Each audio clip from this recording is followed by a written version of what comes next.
Stillman and Company, delivered by TriStar Moving, ESPN 1025 The Game. So we're discussing the David Poile press conference. And again, I asked about the question about why Jeannot over Yarncroke. By the way, is that a surprising question to ask? I think if you're not asking that question, then there's a problem. Like I think it's a very... Am I the only person on Sunday who thought, what the bleep? Like, I think it's a valid question no matter who they protected or left unprotected. Like, why did you choose these guys over these guys? Some guys, it's obvious. You have to protect Roman Josi. But I think no matter what, it's a valid question. What's your reasoning behind prioritizing these guys versus these guys? So, there's another question I asked David Poile. And Max, I want you to play the whole thing. I'll stop you at some point, and then we'll pick it up from there. But there's another question I asked David Poile today that I, again, think is a question the fans want to know, right? Which is all of these long-term deals, 7 years for Arvidsson, 8 years for Ellis, 8 years for Johansson, 7 years for Duchesne, 7 years for Sissons, unprotected, though I didn't bring that up. I mean, we know the money, we know the deals, we know all. And I asked David Poile, we don't know per se who's in charge of David Poile. I have a pretty good idea, but we don't know. And I said, okay, they're paying a lot of money to these guys, like a lot of money. And the return on investment is not good, as everybody knows. So how do the people above David Poile feel about this lack of return on investment? Fair question? Fair. All right, play the tape. With all due respect, you guys have already punted on the long-term deal with Arvidsson and Ellis, and you exposed both Johansson and Duchesne. How do those that you report to feel perhaps about the lack of the return on investment with these big contracts? What do you mean by that? Stop. Well, the fact that... Do you think he didn't know what I meant by that? He knows what you mean by that. He knows what you mean by that. So, I mean, why not just answer the question with that? Why make, and I'm not, I mean, we'll play the rest of the question, but I mean, I'm not asking that question. Like when you do though, what do you mean by that? I'm not going to do what like some younger people, I asked you that question. These guys aren't playing well. You're paying these guys all this money, these long-term contracts. But I mean, I think David Poile's smart enough to know exactly what I meant by that. It's not a secret that Ryan Johansson and Matt Duchesne are not performing like $8 million players. Sure. That's not a secret. And I think it's okay to acknowledge that. I think it's okay to say, hey, we didn't get what we wanted from these guys. I understand they have big contracts. These are our plans moving forward. This is why we feel optimistic, so on and so forth. I'm not going to tell David Poile how to do his job, but I think that most people understand that Ryan Johansson and Matt Duchesne are not performing to the level of their contracts. Well, and let's add this to it. I asked about how do the people who you report to feel. Play the tape. Well, the fact that you've signed guys to long-term deals and it hasn't worked out for one reason or another. I'm not sure how to answer that. I mean, again, we've played pretty well in my mind for quite a while, and now we are having a little bit of, it's not a down period. In fact, we've made the playoffs. So when you make the playoffs, you have a chance to win the Stanley Cup, as I've said. Of the question. Mm-hmm. But he's saying, we've had a down period. Well, no, it's not really a down period. I mean, we made the playoffs. You fired the coach. You won a division title. That wasn't good enough. You sold off one of the best players, PK Subban. You fired the coach. You lost to a mediocre Arizona team in the bubble. You then vowed for changes. Then you have now made some serious changes. You can't do all of that, which I agree with making big moves. But then you can't tell me that things are just rosy on the other side, right? You can't say, well, hey, we made the playoffs, so everything must be good. You just traded the associate captain of the team, which, again, I agree with. But, you can't you say you don't know how to answer the question, and then you tell me that everything's going great, over here, when over there, it's to me, it's not adding up. Continue the tape, please. To win the Stanley Cup. As I've said, now I'm in a position where I feel that we have to make some changes because we're the second oldest team in the league. And I just was a little concerned that if we don't make some changes, we're not going to get any better. I mean, specifically, we need our better players to play at a higher level. I mean, Arvey wasn't playing at the level that he was playing that we were used to. Can he get that back and go to LA? For him, I hope so. But it did not feel like it was going to happen here. The Ryan Ellis situation was probably more tied into we needed to make a little bit of a change. It's not specifically about Ryan Ellis, but I did not like our right side. Our right side this year, if we don't make a change, would be Carrier, Fabro, and Ellis and Benny. And none of those guys were 6 feet tall. And if you've watched the playoffs in the last couple of years, I think we need to get a little bit more size on our blue line if we're going to compete well and win in the playoffs. And getting Philip Myers at 6'5", I think is a good chance that in time we could actually be better on defense in terms of our total makeup. And then I think where you're really going on this, Jared, is there's no secrets here. We need players like Ryan Johansson and Duchesne to be more productive for us. They have at times been terrific for us. Joey played really good in the playoffs. I mean, I have no problems with Joey or Dutchie. I need them. We need them to produce more. It's as simple as that. So to your point of under performing, I'm not going to speak for them, but again, when I have my meetings with them, it's always about asking for more. We need more for them, and if they can do that, our team could be pretty good. You notice how he ignored the most important part of that question? How the higher ups feel? Yep. It was, I felt like we needed to do this. I felt like we needed to do that. I felt like, well, it's not the Nashville David Poyles. It's not David Poyle's plumbing company where David Poyle owns the plumbing company. It is a hockey team. And I consider myself a shareholder of that hockey team because I buy tickets and I go to the games. And I watch the games and I invest my time on the team. And, to be completely honest with everybody, I host the afternoon drive time show on the flagship station of that team's radio network. So if you look at our results and you look at their results, there is a definite correlation at times. And he didn't answer the question. And I understand, the coach talk, the GM talk, the stuff like that. But to me, I still need to know that. Like, I still need to know how the higher ups feel. I mean, telling me that Ryan Ellis is too short, that you knew that when you signed him to an 8-year contract. He didn't get shorter. But I keep going back to, how do they feel? Because it's not my money. I mean, I guess in an indirect way, when you're a ticket holder, it is somewhat, I guess, your money. But it's not my money. It's like when if you own Coca-Cola stock and you buy a Gatorade's Pepsi, you buy a Powerade, like you're not paying me because I own Coca-Cola stock. But so it's not my money that's going to give Matt Duchesne all this money for the lack of results. And I do think that the reason that David was so slow to answer that question was because I think David wanted to think about how he was going to respond, knowing that if you say something about ownership, it now becomes the biggest story, period. I don't think he woke up this morning and thought they were going to have a draft press conference, but they did have like the amateur scout director and the assistant general manager for scouting. They had them on the call, and they did ask questions about, how deep is this draft and how's that?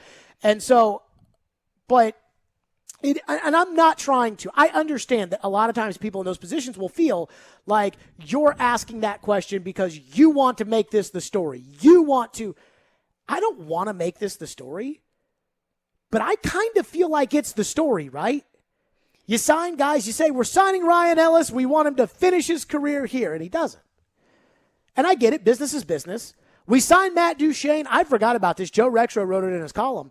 We signed Matt Duchene. This is a great day for hockey and a great day for the Nashville Predators. 2 years later. Right. So I do wonder, how is that feeling? Because, again, I do. And I asked, what are the discussions like? I'm not saying, are you going to the ownership and them just, sitting there and just reaming you out for making these trades? But how do they feel about their money being invested poorly? And I think that's a fair question for fans to want to know. So I think I just point out the fact that he sidestepped the question, and I understand why he did. But I do wonder. I've asked him questions about ownership before that are unrelated to this, and he didn't have any problem answering them back then. In his answer, he did address Ryan Johansson and Matt Duchene not performing at the level that they'd like. So Sure. he knew what you were asking. Sure. And he knows. He acknowledges that. And I think there was one part of that answer, too, that struck a chord with me was he mentioned, if we don't change, we can't get better. Mm-hmm. I totally agree. But 3 months ago, you thought that not changing was the best thing for the team. I still vehemently disagree with David Poyle's decision to not trade at the trade deadline because right now the Predators are feeling the effects of it because now you may lose Mikhail Granlund for nothing. Now you're stuck with a really unfortunate cap situation and you just lost Calle Yarncroke in the expansion draft. Yeah, you lost Calle Yarncroke for nothing, and you talked about having extra picks. And then go back to the getting younger and identity, and a couple weeks ago it was if we didn't trade Arvidsson, then they would have taken him in the expansion draft and we would have lost him for nothing. But if Seattle didn't want long-term contracts and Seattle didn't want to get older, they wanted to get younger. If they were considering taking Jeannot, they probably were never considering taking Arvidsson. It's fair. So that pokes more holes in that narrative. We'll get to your reaction on it next. I'm sure the text line's on fire. I see the calls as well. 615 text line is on fire. 737-1025. We're to your reaction next. Stillman and company. And again, I want what's best for the team. Like, I want them to win.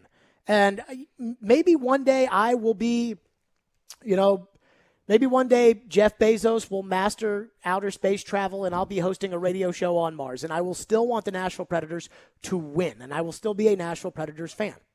Speaking of the Predators, don't miss the first ever Smashville Summer Spectacular presented by Lee Company, featuring something for everyone in the family today through Sunday. Preds giveaways, ice making seminars, a job fair, the Nashville locker room sidewalk sale, photos with the King Clancy Memorial Trophy, won by Pecorine, and the Norris Trophy, won by Roman Josi in 2020, and much more. It's a free event, and you can enter to win lower-level half-season tickets and attend any event in person to be eligible. Visit NashvillePredators.com/spectacular for full event details. This is a weekend you do not want to miss. Stillman and Company, it's ESPN 1025 The Game, or streaming on the Game Nashville app.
Hi, David.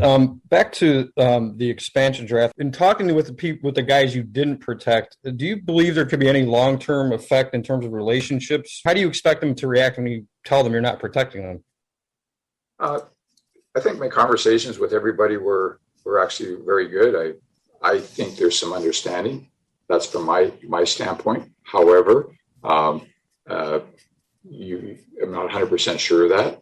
I would hope that everybody is professional. Everybody wants to do as good as they can do. I would hope, if anything, that spurs some guys on in terms of realizing that they weren't taken. I mean, I would like to take what you're saying as a negative into more of a positive. That why wasn't I taken by Seattle? What could I do more for Nashville? There you go. That was David Poile today. I mean, I hope he's right, but we'll see. We'll see how they feel about the guys that weren't protected, the Sissons, etc. Do you have a thought, or you want to go to the Preds phones? To the Preds phones. Good, because I can't do 4 hours of talking about this, and TD Power Hour coming up at 3 o'clock. Hank is going to kick us off. Phone line driven by WilsonCountyHyundai.com. Hank, you're up next on David Poile. Go ahead. I can't believe there's so little going on in that call and so little going on in sports, Jared, that you got to complain. I mean, let's take this out of sports and let's put this into business. David Poile is a pro.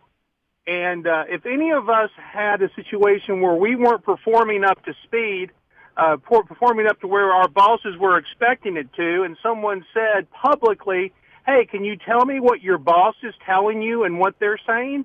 No smart employee is going to say those things publicly. If the boss is going to have something to say, they're going to let the boss say it. They're going to take that, and they're going to be the firewall. They're going to take responsibility for that. So I respect David Poile. I mean, what's the most he can do to answer their question when you say, what do the owners have to say? He's going to say, oh, they really aren't happy with where we are, but they're good owners. They're ready to make the investments that we need to make. Hank, I don't disagree with what you're saying. I understand. Yeah. I sense like the anger in your voice, and I appreciate your call. I don't disagree with what you're saying. You know, that it's a fair point. I mean, what is David Poile supposed to say in that situation? Mm-hmm. This is my rule. And I have argued with coaches about this because I've talked to coaches off the record before. And, coach has been asked about, Coach, what do you think about, the reports that you're going to get fired? That's a tough spot to be in. But it's not up to me to decide how you answer that question. That's not. I mean, I don't go into a press conference and ask a question looking for a particular answer in return. I'm not writing a narrative. I'm asking you a question, and I want to know what you have to say about it. Because the only thing you can do, the only thing I can go off of is what you say. So I'm asking you. He brings up a fair point. What is Poile supposed to say? I know this. When there were rumors that Mike Mularkey was going to get fired if the Titans lost to Kansas City in the wild card playoff, Mike Mularkey got asked about it, and Mike Mularkey said that he didn't feel like he had any support. I mean, I wouldn't expect in business for Mike Mularkey, who is essentially, this not the president or the CEO, but one of the more important people of a billion-dollar business, I wouldn't expect him to throw people under the bus, but that's in fact what he did. And so I can't answer your question, or I can't answer what I'm asking you for you, and I'm not doing that. I'm not asking a question to get a certain response out to then form a narrative with it. I'm not doing that. So he can answer it however he wants to answer it. That's how he chose to answer it. Well, we got the text line.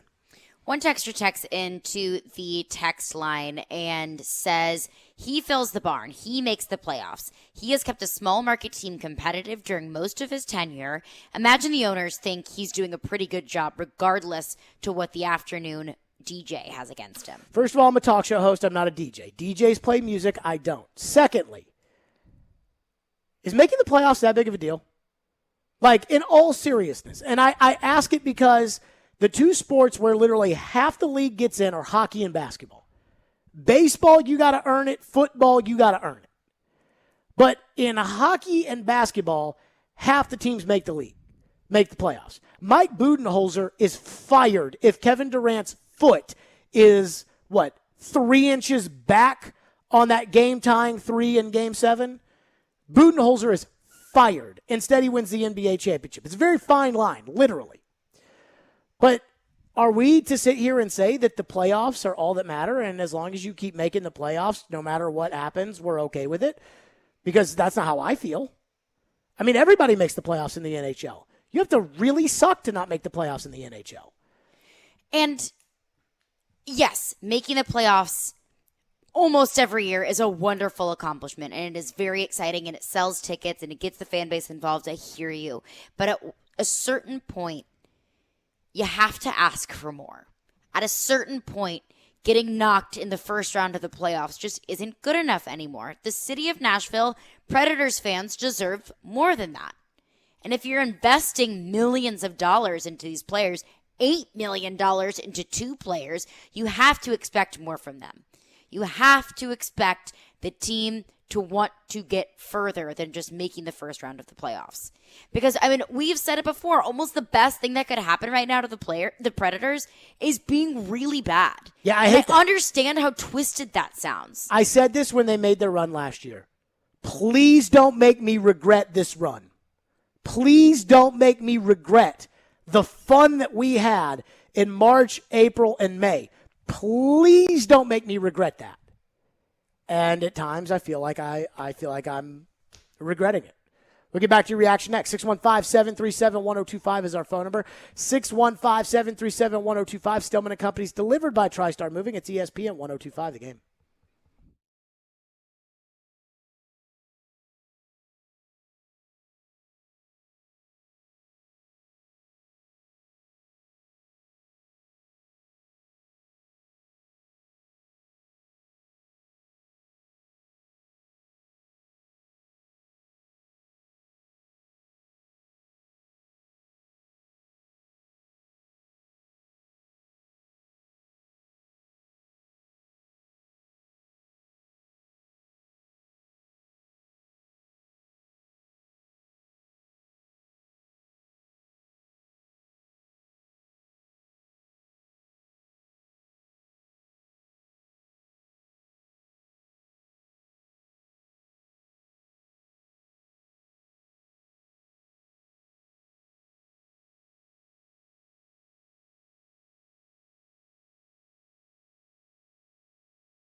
Stillman and Company reacting to David Poyle's press conference today, the pre-NHL draft press conference. I do promise phones. We'll be right to him in a second. I was thinking about something. I don't know if I brought this up on the show yesterday or not. I thought about this when I was on a swim. Oh, nice. And I thought about this. I think my biggest issue with the Predators, the hockey management, is that so many things they do I don't agree with, right? Like the not selling at the trade deadline, the playing a Harper and Goodbranson, and not playing Tolvanen and Fabro and all that kind of stuff.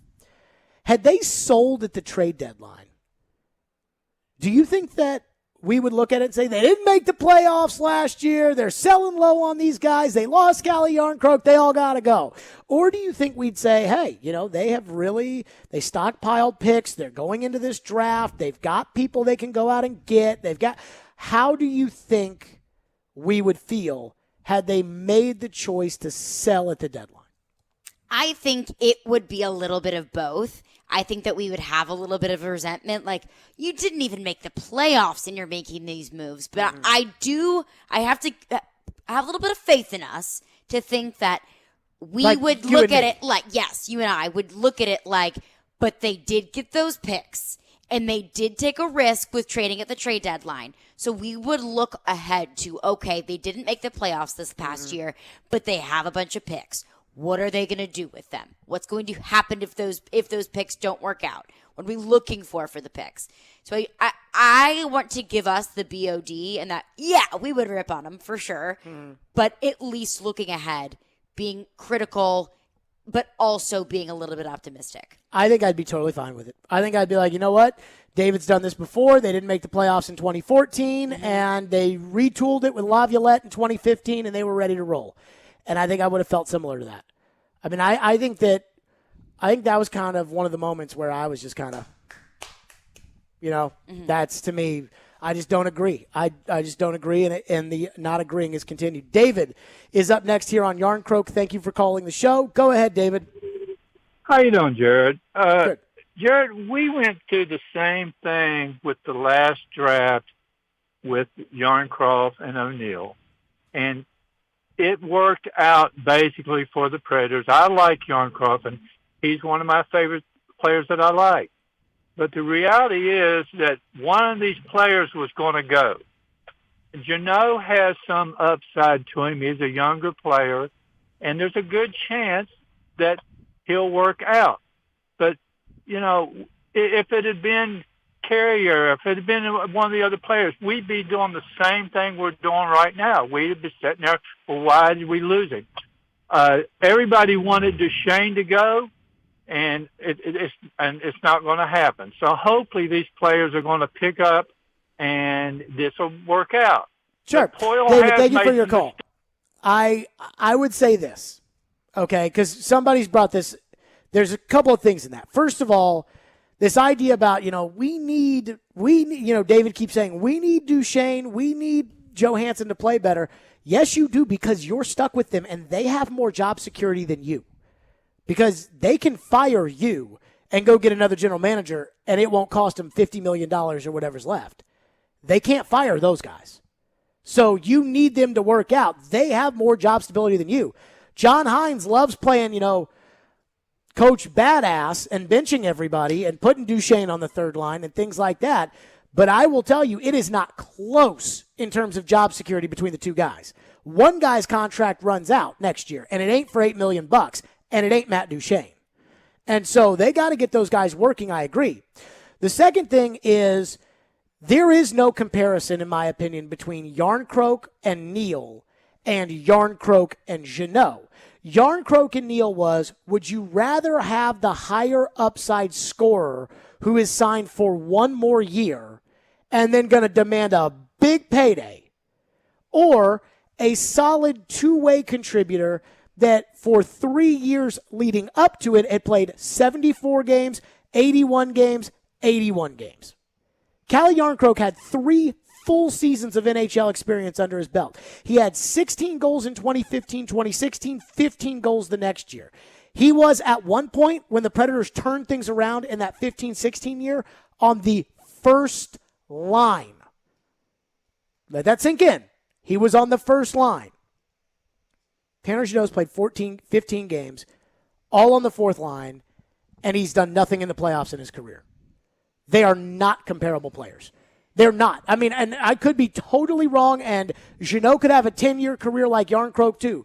But to me, they're not comparable players. So the two situations are not comparable.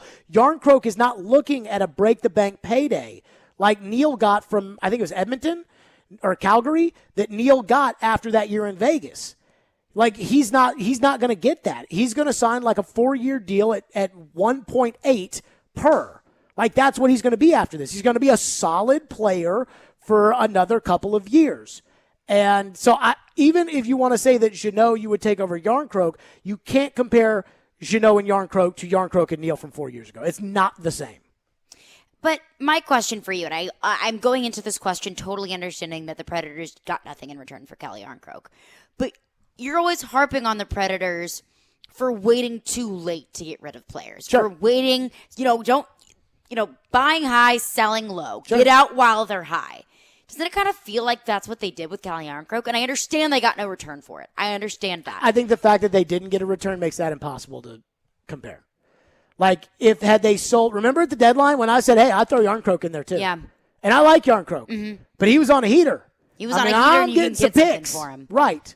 I heard David today say that he felt, loves the fact that they have the extra second round pick and the extra fourth round pick. I'm thinking to myself, David, what if you had 2 extra seconds and 3 fourths and a fifth? And, how would you feel? Now, the one thing I won't rule out in being fair is that we don't know if there was an edict from ownership to David to keep that team together, to make the playoffs, to make money in the playoffs. But I feel like I know enough and I feel like I am connected enough to where, had that been the case, I would have been told so. And if that was the case, I don't blame them. I get it. It was a tough year last year. You got to make money. I don't blame them. It would make sense. But I haven't heard that. Fair. And I feel like I would have heard that had that been the case. Text in the text line? We'll squeeze one in here before TD. One texter texting the text line. Gator Tim texts in, says the playoff run last year was based on false hope. The Preds beat the 4 worst teams in the league repeatedly. John Hines is a below-average coach. Next year, when we are back in the tough Central, we will not make the playoffs with this roster. Binary question. For Teron Davenport, Titans training camp opens in less than a week. Plus the NFL with some strict new rules. We'll get TD's reaction to that. The TD Power Hour is next. Stillman and Company. We're delivered by TriStar Moving. It's ESPN 102.5 The Game.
Wholesaling Studios, powered by RumbleOn.com. It's Stillman and Company, delivered by TriStar Moving. TriStar Movers with 5-star service. With Jared Stillman on Nashville's best sports talk. ESPN. 1025 The Game and the Game Nashville app. Stillman and Company is delivered by TriStar Moving, ESPN 1025 The Game. It is the TD Power Hour presented by Freedom Tire Guys, Nashville's mobile tire company, online freedomtireguys.com. TD, good to see you. How are you? Hey, man, every day is a good day. Good to be back with you. I enjoyed my last couple weeks with Caroline, but, you know, the Batman and Robin team is back in effect. I'll be Giannis and you be Middleton. Thank you, TD. That's so kind of you. And I know there is nobody who wakes up. TD, I envision when you wake up that you get up every day and then you go and X a date off on the calendar that is getting you one day closer to training camp, especially when we get to like this part of July. It's like a red X through every day that keeps us away from training camp. Yeah, man, I'm like a guy doing a bid, man. You know, I wake up every day and I'm like one day closer to freedom. That's how I look at it, man. I can't wait to get out there in training camp and just be able to watch the guys practicing, talk to them. It's going to be a little bit more inclusive this year, so I'm absolutely excited about that. We got travel. There's a lot to be excited about, man. I can't contain it. So I want to start with this, and we will get to kind of a Titans training camp preview. But I want to start with this, and it's in regards to what the NFL has decided today, which is basically similar to what Greg Sankey at the SEC announced earlier in the week. If there's a COVID outbreak on your team and you're not vaccinated, the NFL is going to make you forfeit that game. So we remember the Titans-Steelers game last year, and obviously circumstances were different. But that Titans-Steelers game is just a victory for the Steelers, moving on. And I look at it this year. We've seen some teams, I think the Colts and Washington last week were below the 50% number. I think it's 6 or 8, or the number keeps growing, but teams that are in the 85% range. TD, what do we think of these new rules, and what do we know about the Titans and maybe how they've approached it or how they will approach it with the NFL saying, sorry if you don't get your shot? Yeah, I think the rules are really interesting just because I mean, you're basically forcing a guy to get the vaccine, and that's something it's unique because I feel even though it's like I'm on the fence with it, right? I feel even though whether or not you get the vaccine could possibly affect other people, it's still your decision. So it's just one of those things where you could have two sides to the story, and both of them are understandable. As far as the Titans, I'm not exactly sure where they are. I know there's 10 teams that are over the 85% vaccinated, but I don't know if the Titans are one of those teams.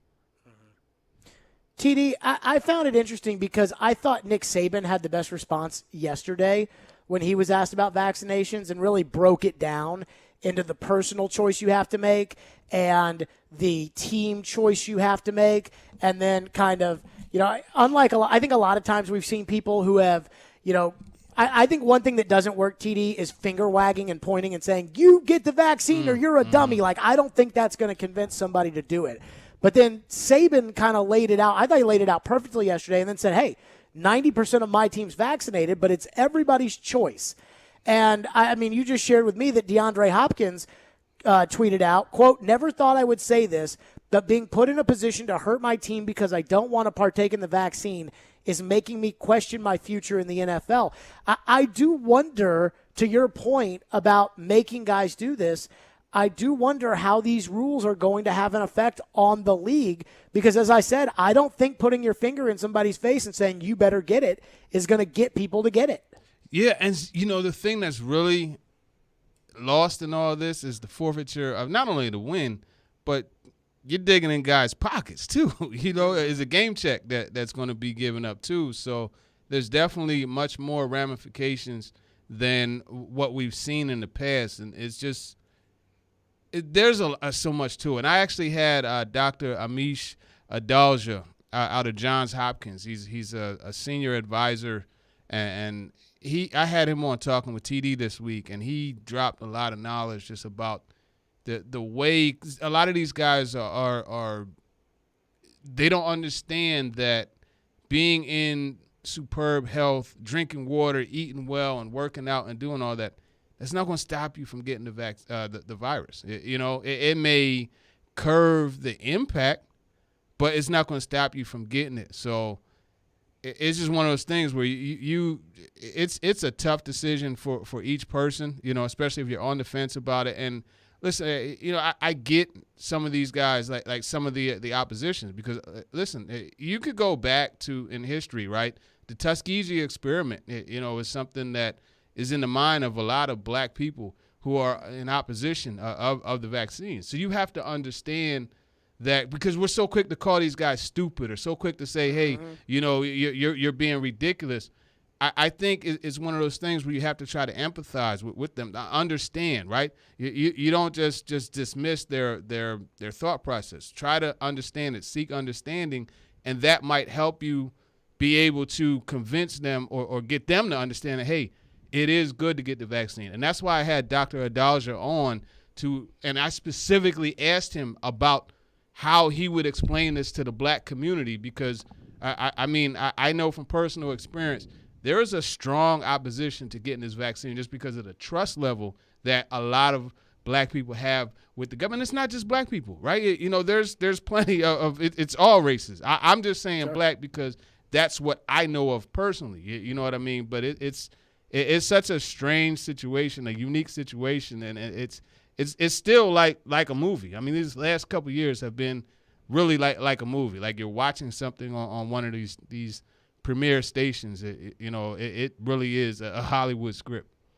I think that's one of the things too that it took me a while to understand. TD, to your point, is the mistrust. Like I look at it like this: there is a lot of mistrust that I've heard of, and I probably don't know it very well, but there is mistrust when you look at the vaccination rates amongst the African-American community. We know the NFL is predominantly an African-American sport. Right. And that's what I thought made it really impressive about Nick Saban yesterday, kind of laying it out for everybody, how he explained it to his team and got them to buy in.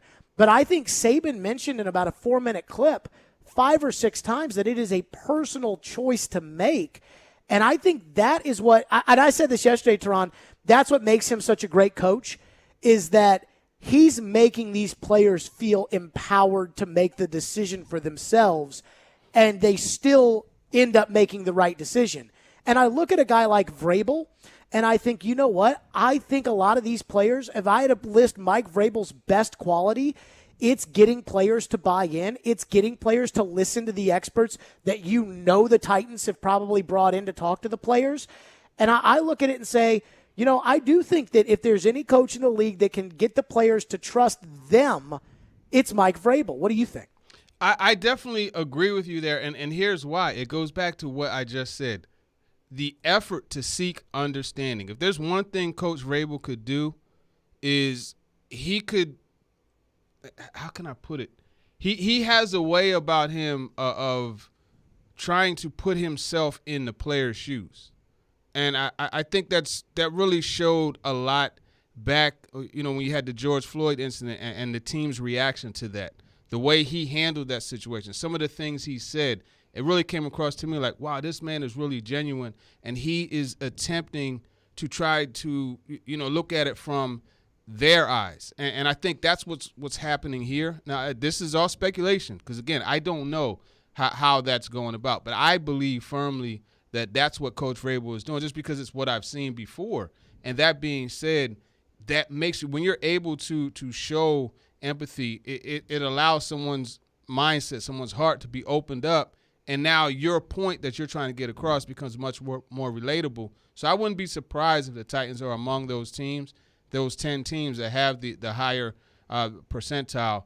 Either way, though, there's still going to be players who just, they're just not going to do it. And that's why you have the separate set of rules, whereas, they have to wear masks. They can't eat in the cafeteria with other players. They have to be tested daily and those type of things. So there is a separate set of rules for guys who are not vaccinated as opposed to guys who are. And I think Coach Vrabel is doing everything he can, and not just Coach Vrabel. I mean, let's look at the organization, the leadership altogether, right? You know, Coach Amy Adams Strunk. One of the things that I say coach, but the owner, Miss Amy Adams Strunk. One of the things that I always, that touched me was how sincere she was with Jeffrey Simmons, right? And knowing the things that happened, she still opened her heart up to him and seeing his reaction. Why do I say that? It just the same, being able to relate to someone. I think that's important. John Robinson, you know how he is with the players and the relationship he has with them. I think the coaching staff, all of these guys, I firmly believe are and girls are in a good situation to influence these guys to make the decision that will be best for the. I don't want to say best, but would be ideal for the team. Mm-hmm. How do you feel about this in terms of covering the team? Because I have thought about this a lot. The NC State baseball thing I thought was a big warning sign to the rest of sports, which was there are consequences if you don't get vaccinated, unfortunately. But I think about it like this.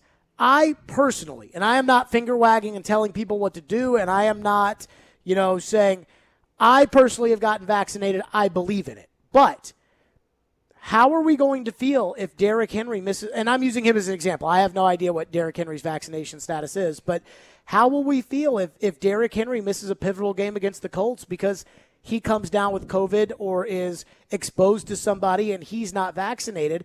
Would we look at it the same way that we would look at, that was an irresponsible choice by that player, or would we look at it like, he turned an ankle and can't play? It's not his fault that he turned an ankle and can't play.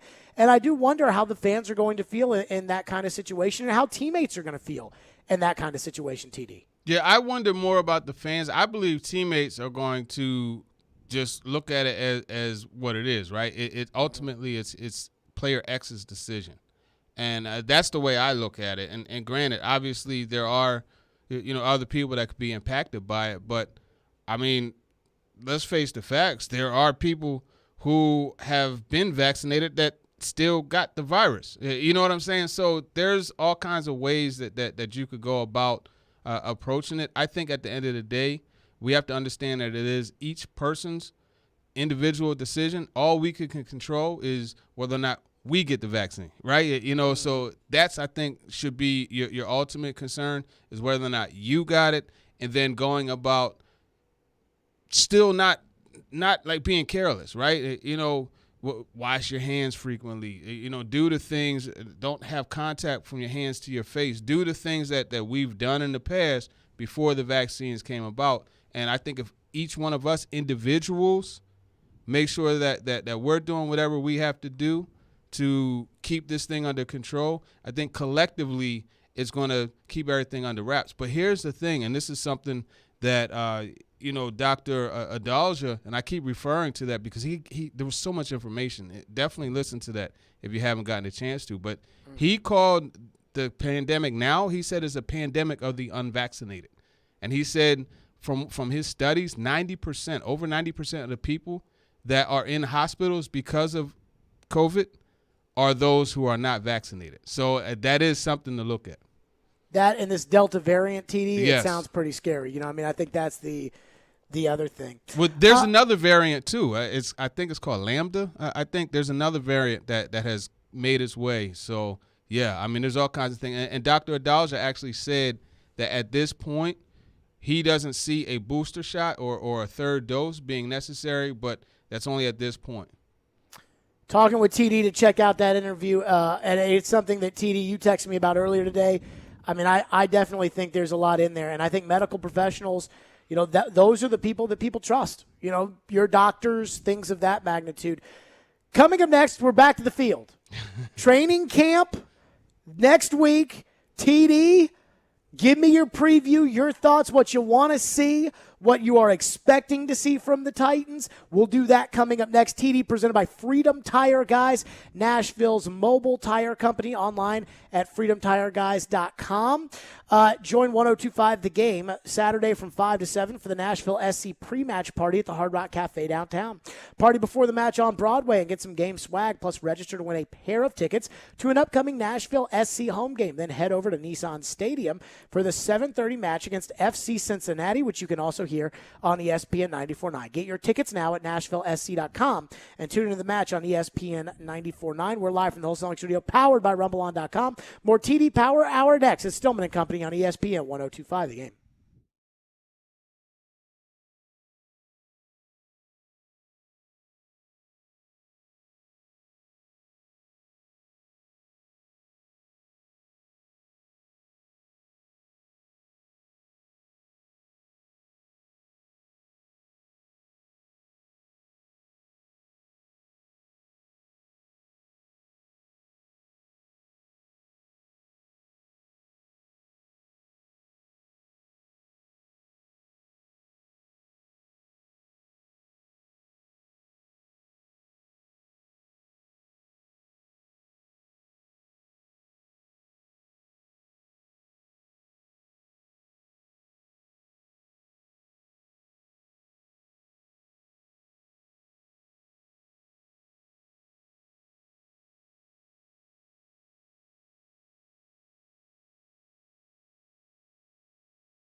Mike, with this wrapping up the offseason program, you've had so many new faces coming in on defense and some guys that are still recovering from situations.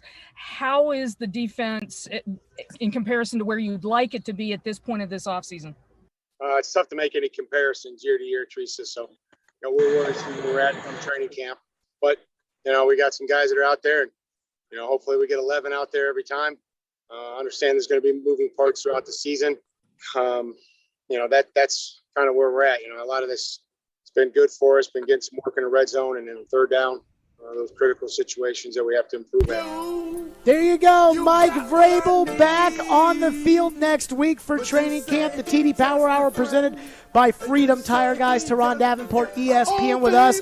All right, TD, I can only imagine what it's like in the TD household the week the training camp starts, or like the day of the first practice, because I'm sure your daughters see you going at about 100 miles an hour around the house before you head out to the practice field. So what are you most excited about? What are you looking forward to next week as the Titans open up training camp? First, I want to thank Max for the intro music there. Biz Markie, rest in peace. Biz is a guy that I've been listening to for decades, so I appreciate that. Definitely a legend. As far as what I'm looking forward to most, there's so many. I mean, do you have like 4 hours for me to talk to you about this? Or yes, I do. Me and Caroline are going to go head on out of here, and we'll get. Yeah, let me keep the program going. No, I think really the thing that I'm looking forward to most is I want to see that communication and see the chemistry develop between Tannehill and Julio Jones. And I remember the last time we got to talk to Tannehill, I asked him about the Shaq and Kobe type of duo that they have at receiver now, and he said none of that matters unless we're all on the same page. And I want to see a continuation of what we saw during OTAs and minicamp, and that was the extensive communication after reps during practice, in addition to the communication that Julio Jones consistently had with Coach Rob Moore, with Coach Todd Downing. There was a lot of talk and chatter, and I think that's important in getting him up to speed, and also just having that offense be able to not necessarily flow through him, but flow with him. That's something I'm going to be looking for. TD, let's stay with that side of the ball. I mean, you look at the offense, and I mean, I feel good about Brown. I feel good about Julio. I'm with you. I mean, I want to see that connection. I expect, though, I mean, both guys are veteran players. Both guys are smart players. And honestly, Julio's played in the Shanahan system before, and this is a little different, but it's very similar. And I feel good about Derrick Henry. I know Josh Reynolds has played in this system. I feel good about Ferkser. I mean, I look at the offense, and I feel like there really aren't that many question marks. Right tackle, who's going to play right tackle? But other than Todd Downing, I feel pretty good about the offense when it comes to training camp. Everyone should feel good about the offense. This is an offense that set up crazy numbers last year, and they, in my opinion, upgraded for the most part. Obviously, losing Jonnu Smith is going to be tough, but I think Anthony Ferkser can fill that role to an extent, and also have Briley Moore, the undrafted free agent. I think he's going to be a guy that's going to be a critical part of filling that Jonnu Smith / Michael Pruitt role. Now, you're not going to get the same yards after catch that Jonnu Smith provided, the same big play opportunity that he provided, but I still think bringing in Julio Jones, that, in my opinion, is an upgrade from Corey Davis, and it kind of offsets the Jonnu Smith to Anthony Ferkser, I don't want to say drop-off, but change. And I think that offense is in really good shape. Todd Downing already has, at least in conversation, a very good approach to this, and to where he understands that the challenge, that's what he said, the challenges are going to change each week. When I asked him about not having enough footballs to go around for everyone, the challenge is going to change, and they're going to need everybody to be involved to win football games. So I think having that mindset and understanding is really good, and I don't think it's going to be lopsided to where they're going to be pass heavy or run heavy. I believe that balance is going to continue to be there. What do you make about the position battle at right tackle? It looks like it's going to be Kendall Lamb and Dylan Radins, and maybe Ty Sambrailo is in that mix as well, but it feels like the only real position battle on offense, at least at a starting position. I mean, I think they would love for Radins to win that job. That's right. A lot to ask. How do you view that kind of position battle going into camp? Yeah, I think it's going to continue to be a battle. You mentioned Ty Sambrailo. You're going to have him in the mix as well. But I think ideally Sambrailo and Kendall Lamb are guys that they could have ready to step in with minimal drop-off, whether, God forbid, something happens to anybody up front. Remember, these guys could play left and right, and I think when you mix in Quesenberry, that gives you a guy that could play pretty much everything except for center, where you have Aaron Brewer. So I look at it this way. Dylan Radins is a guy that they want to start. I believe Radins will start not the beginning of the year in the opener, but I could see him starting by week 4. And I definitely feel that he's a guy that's capable. But one good way to judge and be able to tell where they think he is at is how many positions he plays during camp. If they have him working mostly at right tackle, that's going to tell me, hey, you know what? I think he's more geared towards winning that job for the opener. But if they have him working at multiple positions, I think that's just going to be working with the understanding that, hey, Kendall Lamb or Sambrailo, they're going to be the starters, and eventually he'll come in. But in the meantime, he'll be a depth guy. Let's say Radins does well in camp and wins that right tackle job. how much like Jack Conklin can we expect out of him? Like, what do they see this offensive line? We know what LeJuan's about, and we know the three guys in the middle. We know that Davis is probably the most athletic of the three. Saffold's a bulldog. We know what they bring. But what does Radens add to this mix? I think he adds a lot of violence. I think he is a guy that could do things on the move as well. Now, I'm not necessarily going to compare him to Jack Conklin because Jack Conklin is one of the best, especially run blocking right tackles in the game. I still feel Lane Johnson is the best right tackle in the game, but I think when it comes to run blocking, Jack Conklin is up there. So I don't want to compare Radens to him just yet.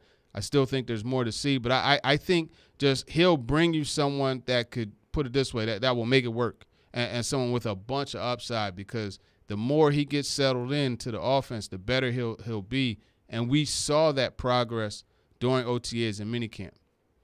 How do you feel? What are your expectations for the back end of the receiver position? We know the top three, AJ, Julio, Josh Reynolds. After that, there's guys that have experience like Cam Batson.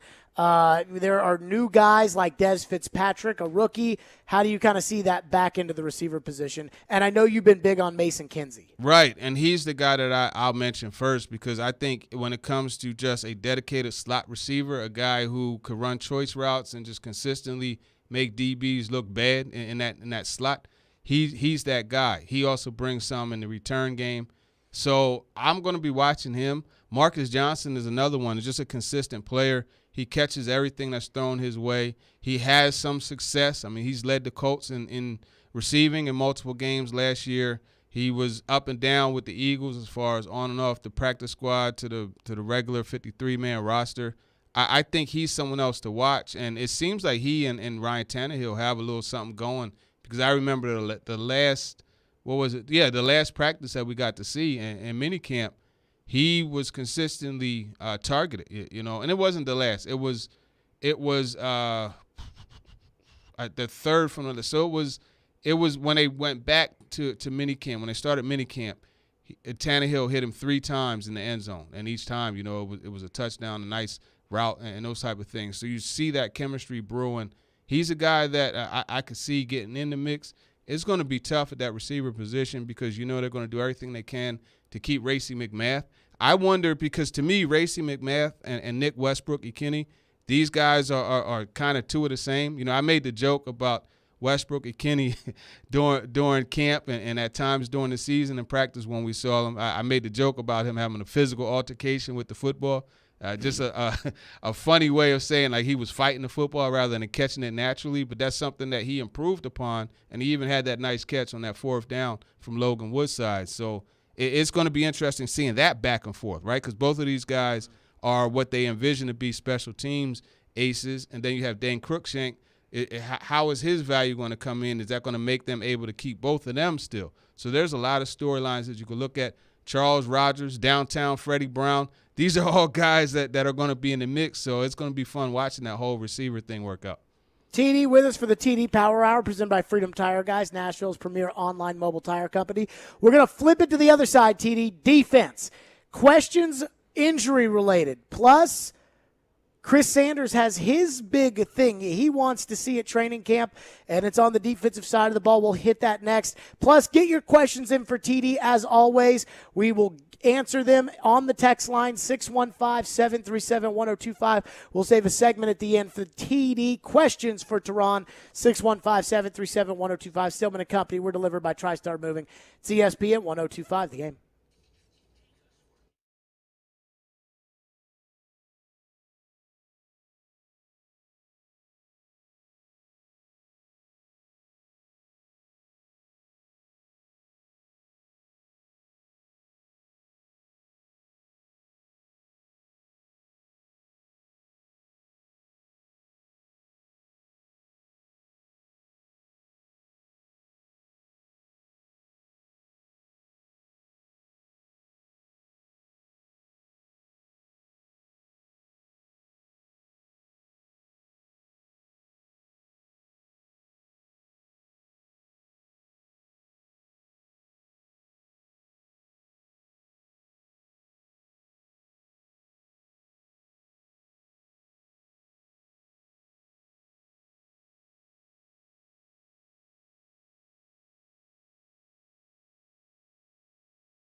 Like we talked to Bud Dupree, we're going to talk to Bud Dupree today for the first time since he signed. How's he been since he's been with the club from a rehab standpoint, a Zoom standpoint, and just as he prepares for 2021 season?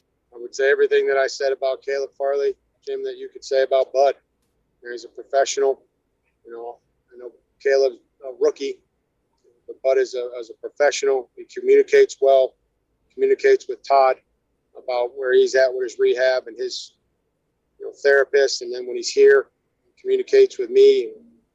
That's been the biggest thing that we ask these guys to do, is to communicate. And then now working here with the group, been engaged in meetings, and he's working hard and doing everything we asked him to do. So let's go to last. TD, let's go to the defensive side of the ball. The TD Power Hour presented by Freedom Tire Guys, Nashville's online premier mobile tire company, freedomtireguys.com. TD, Bud Dupree, Caleb Farley, injuries. What do we know about their availability for camp? Christian Fulton had an injury last year. What do we expect out of him? I mean, I look at the defense. I think we both expect an improvement, but there are a lot of question marks when they hit the field, especially with the injury bug. Well, from what I've been told, Farley is going to be a go, as well as Fulton. Fulton actually is working out, getting all types of work in. He was working with Irv Smith and some of the other LSU guys recently. So they'll be good to go, which is great news, especially for Farley's sake, because you want to see that guy getting in the mix as soon as possible. That right corner position, that's going to be another one. We didn't talk about that, but that's going to be one to watch too, because I know Fulton is gunning for that position. That's where Farley's probably going to end up playing as well. And, then you got the nickel situation with Fulton and Elijah Molden, the other rookies. So those are all things to watch. I don't believe Bud Dupree is going to be a full go, though. I think they're going to kind of bring him along continuously. And if you look at the time frame, he should probably be ready to go for the season opener. But I will be surprised if he's full go during camp. Mm-hmm. I think that going up against these receivers every day in camp is going to be great for Fulton, Farley, and Molden. Absolutely. I think it's going to be great going up against Brady and Evans and Godwin and AB when they go to Tampa Bay. How much of an improvement are you expecting out of the defense this year? I think there's going to be vast improvement. And for me, it's all about the mindset, right? And what do I mean by that? Well, here's what I mean. The aggressiveness, the willingness to challenge. And I think that starts on the back end. I've said it over and over again, what Kevin Byard had mentioned about wanting to be more aggressive and challenge guys at the line of scrimmage, especially on third and short. This is something we didn't see last year, and it's if there's one – like if I had a dime for every time a fan mentioned that on Twitter, my Aston Martin Vantage would be, parked outside. I'll put it to you that way. So I know that's a thorn in the side of a lot of fans. It's a thorn in the side of everyone that watches the Titans defense last year. They definitely have to improve upon that. So I think that's going to happen.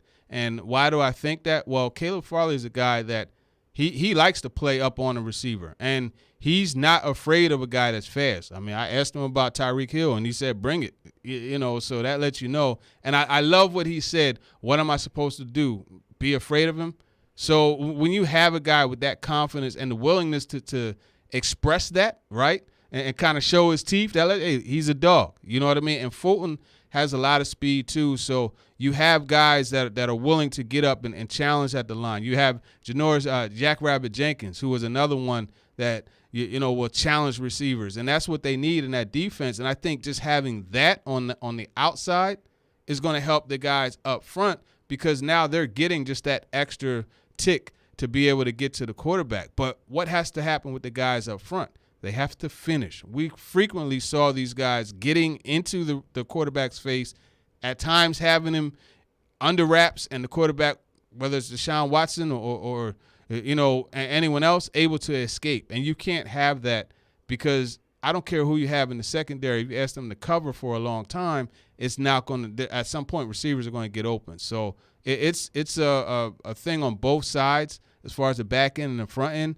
I think that when you bring in finishers like Danico Autry, finishers like Bud Dupree, I think that just helps the mindset, right? And that's what some of the NFL execs are saying, about the Danico Autry deal. They said, well, that dude is going to change the whole mindset of that front, and he's going to make them all dogs. So you have that, and Bud Dupree, you remember, his intro press conference. I asked him about the pitch that he has and everything, and he talked about having 11 guys that want to take somebody's face off. Now that sounds good in the press, right, and in the pressers and those type of things, but when a guy says that and then you match that to how he plays, I think when you see someone else playing with that ferocious mindset, that ferocious approach, as a player, as a man, you're going to be like, well, I got to bring that same level and intensity. So I think that will rub off on the other guys. TD, I know you know all three men really, really well. Jim Schwartz, Mike Vrabel, Shane Bowen. Chris Sanders was on our show yesterday, and I asked Chris, what do you think of, what are you most excited to see at camp? Here's what Chris said. Actually, I wouldn't be looking at the players. I would be looking at three coaches, and it's one of it's Bowen, Schwartz, and Mike Vrabel. How are they going to make this defense look? I mean, we've been talking about this year and talking about it last year. Will the defense be improved? I know they got Archie from the Indianapolis Colts. They got Dupree. They got Simmons. They got a lot of great players up front. But how is it going to look? Who's going to be the voice of the defense? When it's 3rd and 5 or 3rd and 6, who's going to be that voice? Oh, can these guys work together? I mean, you got three-headed monster with Bowen, Schwartz, and Mike Vrabel. Can they work together? Can they say, you know what, I understand I bring a lot of experience to the table, but what's best for the team? So that's kind of what I'm looking for. I'm looking for the interaction with the players. I'm looking to where when they go through a situation practice to where the defense has to stop the offense, who's going to be that voice to say this is the defense they were running? So those are kind of the intangibles that I'm looking. If I was at camp, that's what I'm looking for. I understand the Tennessee Titans got some great players on offense, got some great players on defense, but I'm looking to see how these coaches are going to put it all together and put together a great team. That's the thing I'm looking for. TD, what do you think? Yeah, he's right. And I'll tell you how much we agree about this. I wrote about this a month ago. And it's a matter of not having too many chefs in the kitchen, right, and being able to make that whole thing work. And I think it's going to work. I believe it's going to, because one of the things that I love that Mike Vrabel said when I asked him about this was, we're going to have disagreements. We're not going to always see eye to eye, but what we have to make sure that we do when we leave that room is make sure that all of us are on the same page. And I think that unified message, right, I think that is above all else what they have to ensure that they have. And I think, when you look at the headsets, right, and all the different voices in there, ultimately it's going to be Shane Bowen's voice going into Rashaan Evans or Jayon Brown's helmet. And I think just that whole process is going to have to be streamlined because, as Chris said, you're going to have multiple voices, but there has to be just an understanding that, hey, look, at this point, this is the one that's going to make the decision, and we're just going to roll with it. Get your questions in for TD, 615-737-1025. I want to leave a lot of time because we know we got a lot of questions. Training camp less than a week away. 615-737-1025. We will hit those coming up next. The TD Power Hour is presented by Freedom Tire Guys online at freedomtireguys.com, Nashville's premier mobile tire company. Let me tell everybody out there, that's right, everybody out there, about the Blue Raider Blitz, which is rolling across the mid-state to a town near you. Led by Middle Tennessee Blue Raiders football coach Rick Stockstill, this community-wide event will be guaranteed fun for the whole family. Each of the 7 stops will include food, ticket giveaways, and a chance to mix and mingle with MTSU coaching staffs and the best mascot in Conference USA, Lightning. Tonight, the Blue Raider Blitz will be at 3rd and Home in Germantown next to First Horizon Park from 6 to 8. For more information, head to blueraider.com/tour. Stillman and Company, TD's with us. It's ESPN 102.5 The Game.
TD with us, the TD Power Hour presented by Freedom Tire Guys, Nashville's online mobile tire company.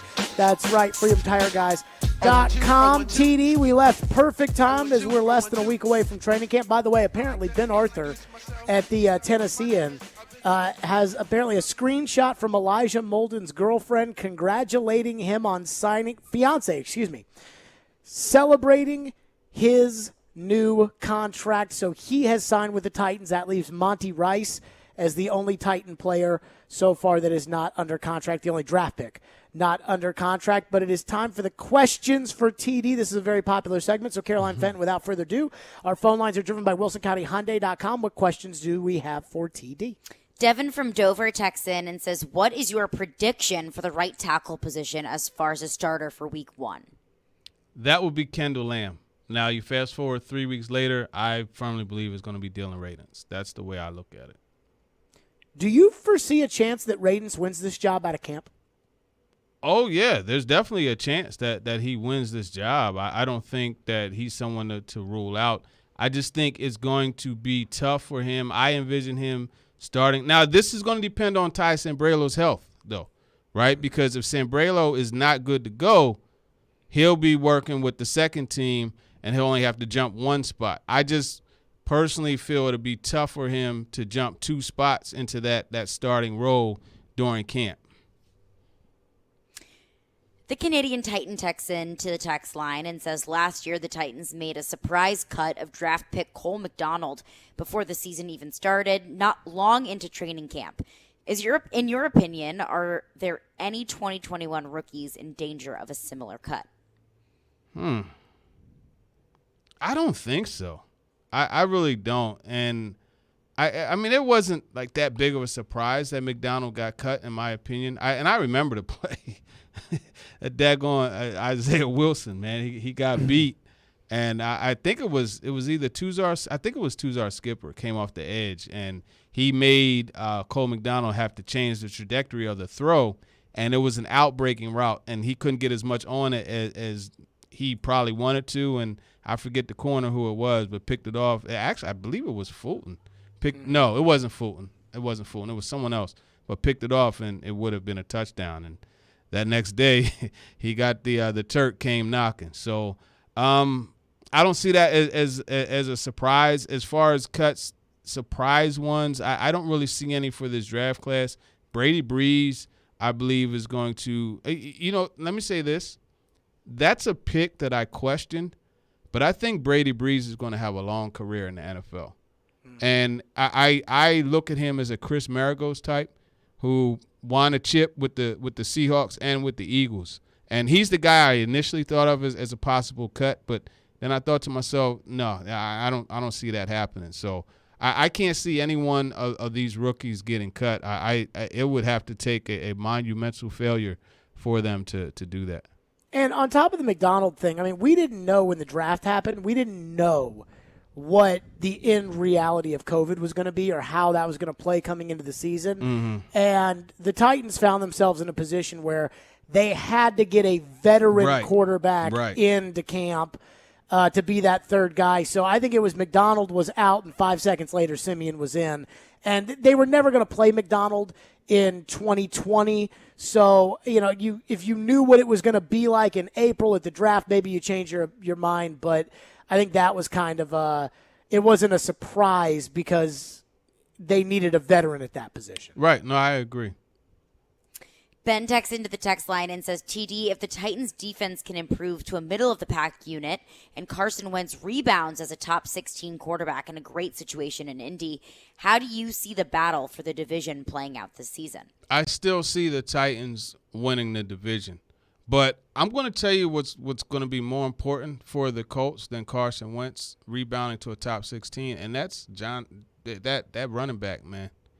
That running back, man, that second-year player they got, he is actually going to be more important. I actually see the Colts using him and Nyheim Hines, in kind of a combo role and actually mirroring what the Titans do on offense. So for me, it's the running back, but Wentz being a top 16 quarterback would definitely help them. I still just think if the Titans defense could just step it up, that team is going to be hard to deal with, because if they can step, you're going to have physicality in literally all phases of the football game. And that's what they're trying to do, right? They brought in dogs, man, in Jack Rabbit Jenkins, Danico Autry, even Rashad Weaver, in addition to obviously Bud Dupree.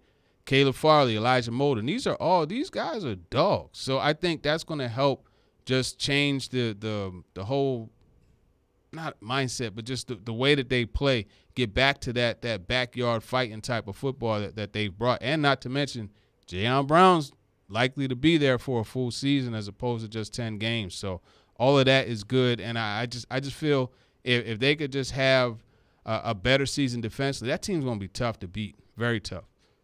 I have two thoughts on Indianapolis, like two things that I look at with them and the Titans. The first is, you're right about Jonathan Taylor because he's a dog.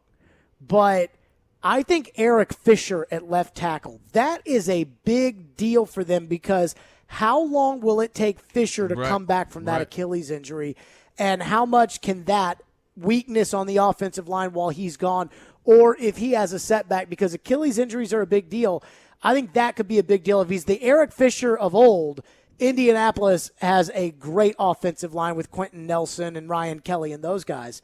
And the other thing, TD, is I wonder what the net difference is with last year. It was Autry and Buckner. Mm-hmm. Lose Autry. Mm-hmm. Now it's Autry and Simmons on the other side. And I wonder how much that maybe swings things in Tennessee's favor. Yeah, I think it's going to swing things a lot, because those guys on the interior, man, Autry and Buckner, man, they were teaming up and just wrecking shop. You remember the game here where it was bad news. So I definitely feel you on that swing, and that's something to definitely point to. I just feel even still with Eric Fisher, even when he does come back, you still have the mental aspect of it, right? You have the mental aspect. How much is he going to trust that Achilles? You know what I mean? And how much mobility will he have, to be able to kick step and get back into his drop, his pass protection drop, like he should be able to. And that's something that is going to be big for me. I just don't see that being where it needs to be. And yeah, Quentin Nelson, Ryan Kelly, these are really good players. I love Jeffrey Simmons against both of them, to be honest with you. So that almost neutralizes that, in my opinion. To your point about Autry and Buckner, just remember what it looked like when they played against the Titans, and then remember what Derrick Henry did when they were both out. And that'll tell you how good those two guys are. What else we got, Caroline? Randy texts in and says, could the Titans be a better team all the way around, but end up with a 9-8 or worse record based on the difficult schedule?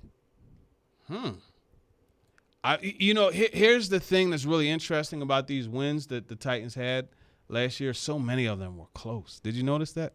Mm-hmm. And a lot of times it just so happened that the ball bounced their way, whether it was a 53-yard field goal, a 55-yard field goal, a 54. Well, there was one game where you had three. The season opener, you had 3 50-plus yard field goals. So with all those games being decided by so few points, it could definitely go the other way. So, I would be surprised if it was a 9-8 season, but I wouldn't be shocked. And, again, it's not because of the strength of schedule. It's just because of the wins that they had. A lot of their wins were very close, under 6 points. Well, Floyd used to always tell me that, there's a handful of teams on both sides of the spectrum that are really, really good, and they're going to win 13, 14 games, and then there's a couple of teams that are really, really bad. They're going to be bad no matter what. But most of the league is 8-8, and it's, do you make those plays that can make you 10-6 in 2 games, or do you make those plays in 3 games that make you 11-5? Yeah. This is where I get concerned about it, TD, is that I felt like last year they made those plays. To your point about close games, close game at home against Jacksonville, they made those plays. Close games against the Vikings, Broncos, Texans, they made those plays.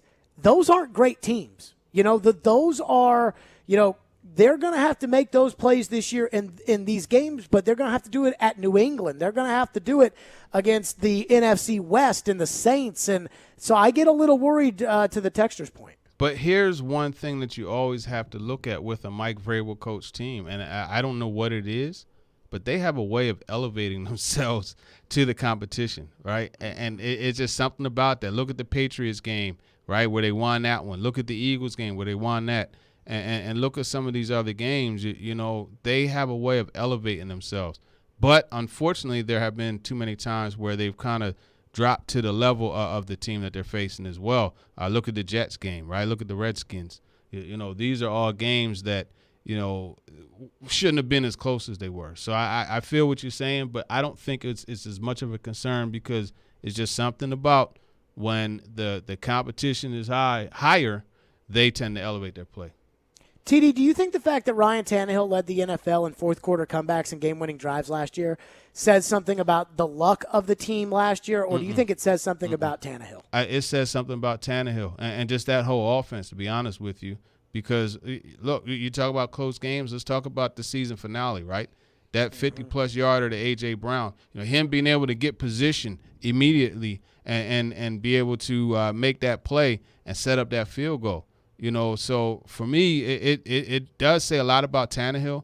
And one of the things that I've really enjoyed about him is it seems like no matter the situation, obviously I'm not in the huddle, but talking to guys who are in the huddle, that dude's unfazed, right? Whether they're blowing the team out or if they're with 10 seconds left, they need a touchdown, the guy just seems to be just the same old dude. And I think that's important, and that's something that you know, a lot of the great quarterbacks, that's a trait that they have. One last one for TD. Yes, Mark from Clarksville texted and says, who are a few guys that nobody is talking about that will make the Titans roster? He said his bold prediction is Pinckney will lead the Titans tight ends in yards and touchdowns. That is a bold prediction, and it's one that I like. I think Briley Moore out of Kansas State, that's the guy that I'm pointing to that's going to make the roster, and no one's talking about it. And I've said it before, you know, he's an H-back, right? He did that a lot at Kansas State. So on those plays where you bring the tight end across the formation and he kicks out the end or he seals the end and allows you to, you know, be able to run kind of like that counter, I think that's something that he is going to be a guy that they lean on to do. And in my opinion, he's their best option at H-back. So I think he'll complement both Anthony Ferguson and Jeff Swain very well. They could keep 4 tight ends, but I believe even if they keep 3, he's actually on my roster projection. So that's one. Another guy to watch out for, well, there's a few. But another guy to watch out for, Quentin Meeks out of Stanford. He kind of bounced around a bit, but he has that length, and I know they like that. You remember LaShawn Sims, they really like that out of him, and he's someone that could also contribute on special teams, very heady player. I remember at the Combine, and when he signed with the Titans, I reached out to him about it and asked him, you know, if he remembered it, and he remembered the conversation vividly. We talked about when receivers have zero splits, which is like more of a tight bunch formation, and how that creates separation and makes a DB drop back. And it was just he and I at the podium. We talked for like a good 5 minutes, man. I was mad when somebody else came to ask a question. But that just told me he's the son of a coach too, you know, very knowledgeable. So I could see him, not because of being a son of a coach, but because of all of the things I mentioned, I could see him actually making the roster and being a guy to contribute on special teams. Quick one for you, TD, before we get out of here. Do you have Jeremy McNichols making your 53-man roster? I do. They like him too much, and he's a guy. He's probably the one that they trust the most in pass pro, to be honest with you. So I do have him making it. TD, the TD Power Hour comes and goes by, the fastest hour in radio. The TD Power Hour presented by Freedom Tire, guys. TD, I will have the Power Hour next week.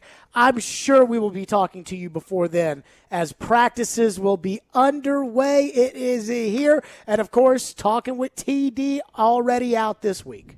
That's right. Already out. We got Laurel Murchison, Dr. Amis Adalja, as I mentioned earlier. And listen, Chris Sanders and Chris – hey, man, we're going to be friends again eventually, but, you know, your number one pick in that running back top 5 that we have, I got a problem with you, man. I definitely got a problem. So make sure you guys tune in so you can hear who we pick.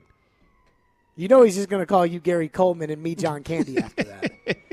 You know that's where he's headed. TD, appreciate you as always. All right, man. Appreciate both of you, Caroline and Jared. Thank you. Yep. And Max. TD.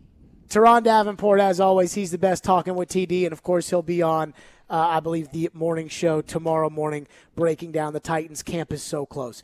Coming up next, I think, remember this time yesterday, we talked about the rumor, Texas, Oklahoma to the SEC. I didn't think A&M would let it happen. I think it's going to happen, and there's one person that I look to that tells me why. Next, Stillman and Company, it's ESPN 102.5 The Game.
From the Wholesale Link Studios, powered by RumbleOn.com.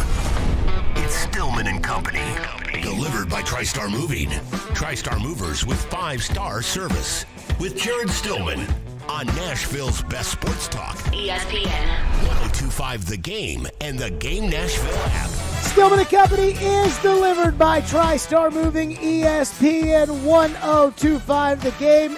SEC Media Days are over in Hoover, and there was almost literally no important news out of SEC Media Days until we had a fun little kicker. Until yesterday, in what looked like was going to just tear apart the college football landscape. And it still looks like it might.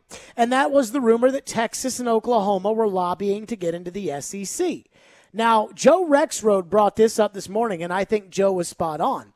And unlike Joe, I'm not going to pretend that I'm going to go the whole day without talking about Joe. Joe today was talking about how he was going to try to go the whole show without talking about me, and then at 8:40 he couldn't help himself. But that's neither here nor there. So Joe said it's not an accident that the news broke on A&M's day by A&M's beat writer with A&M's coach and athletic director at SEC Media Days. It's probably fair. I don't know how many athletic directors travel to Media Day. And I don't mean that as like nobody does it and Ross Bjork just happened to be there. I don't know. I don't know if all the athletic directors go or don't go. I mean, I've been around Media Days for the last 10 years, and I can't remember talking to an athletic director at Conference Media Days, but Ross Bjork was there. And I thought this time yesterday when I heard this rumor, I thought, A&M will never let that happen. And A&M, Ross Bjork, to that point, basically said over my dead body when it came to what do you think about Texas going into the SEC. But then we heard the SEC didn't shoot it down. Texas didn't shoot it down. Oklahoma didn't shoot it down. The only person who released a statement against Texas and Oklahoma going to the SEC was Oklahoma State. They are against it. Well, of course they're against it. So I'm trying to read the tea leaves. And there was one guy whose opinion I wanted to hear. And it's not because I think he's the smartest college football guy in the world. It's not because I think that he's just a beat reporter that gets everything. But I wanted to hear what Paul Feinbaum had to say. Because at the end of the day, there are three people involved in this. Forget about Oklahoma. Move them off to the side. To me, it's Texas, it's the SEC, it's ESPN. Those are the three people that matter in this because there's no CBS anymore as far as the SEC's rights are concerned. They are all with ABC, ESPN. And there is nobody who I think is more connected with the real power players of the SEC and the power players of ESPN's college sports division than Paul Feinbaum. When you say the SEC, do you mean each individual school or do you mean the SEC as a whole? Sankey represents the 14 chancellors. So I think he knows, and Sankey is a politician. I love Sankey, and he likes me, but he's a politician. Like he is. I mean, we've compared the power brokers of college football to, political parties here. Mm-hmm. It's all the same thing. Yeah. And here's what Feinbaum said about Texas and the desire for the SEC. Take a listen. How much do you think the SEC would really want Texas and Oklahoma to actually join the conference? I think they would want them for a couple of reasons. And the first is the most obvious. They don't want them going anywhere else. I mean, the SEC became the biggest guy on the street because they went out and picked very well, and they have such a serious and passionate fan base. But if you're the commissioner of the SEC, Greg Sankey, do you want Texas and Oklahoma going to the Big Ten or the ACC or someone else and suddenly start challenging your position as king of the hill? So I think that's a big motivating factor. Another thing is television. I know that sounds strange on a program like this, but the SEC is about to enter into one of the biggest television deals with ESPN. The college football playoff expansion is on the table. So I think the SEC is sitting here. They got the call. They thought about it. And I think this thing is pretty far down the track. Okay. Paul Feinbaum said he thinks the SEC wants Texas, and he thinks the thing's down the track. And the two things he referenced as far as why they'd want them, well, I think the SEC wants them, and I think TV wants them.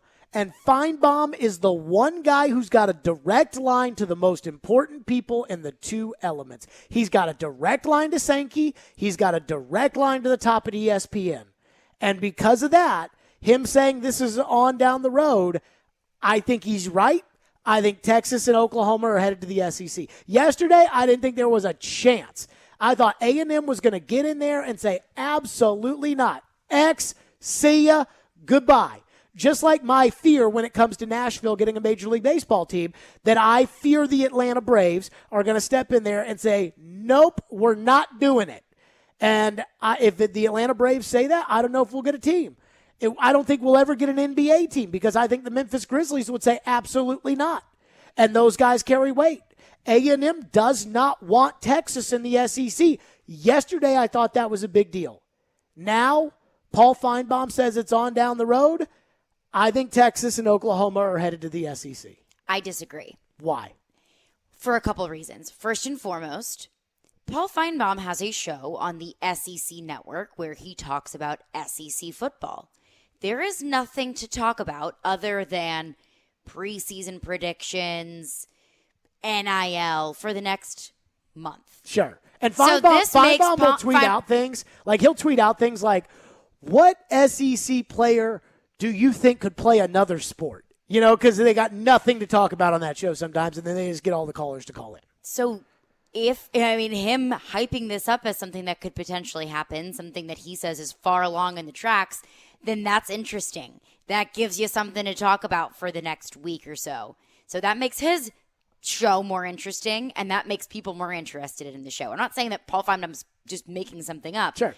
But that makes his show a lot more intriguing if you're talking about adding 2 big players into the SEC. But don't you think Feinbaum, like if Feinbaum were to come out and say absolutely not, then that's kind of the shtick of the show, No, because I think that a lot of people in the SEC are saying absolutely not. So I think that him saying, oh, yeah, it's more far along than you'd think. Well, how far along do I think it is?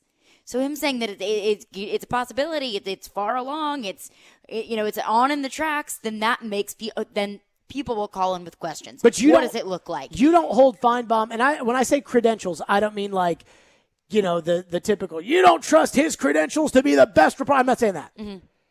We know he's got a direct line to the SEC. Those networks, and you know this just as well as I do, Mm-hmm.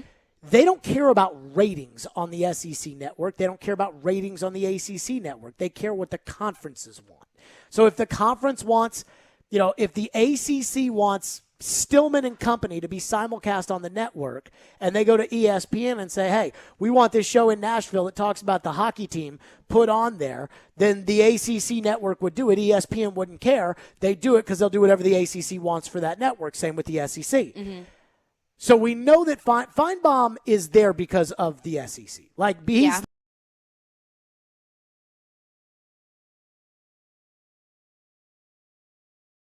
may he rest in peace. Great guy. But, there's butt kissing that goes on when Sankey goes on there because it's his network. Right.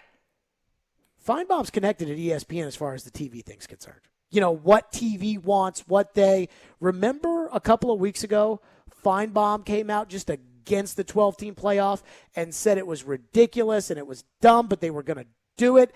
And then once it started to get rolling, he said, I think this is great for college football. Or I'm paraphrasing, but there was a very discernible flip-flop. I think Feinbaum is so connected at that level. You ask me a Pac-12 question, I don't give one poop what Feinbaum says about it.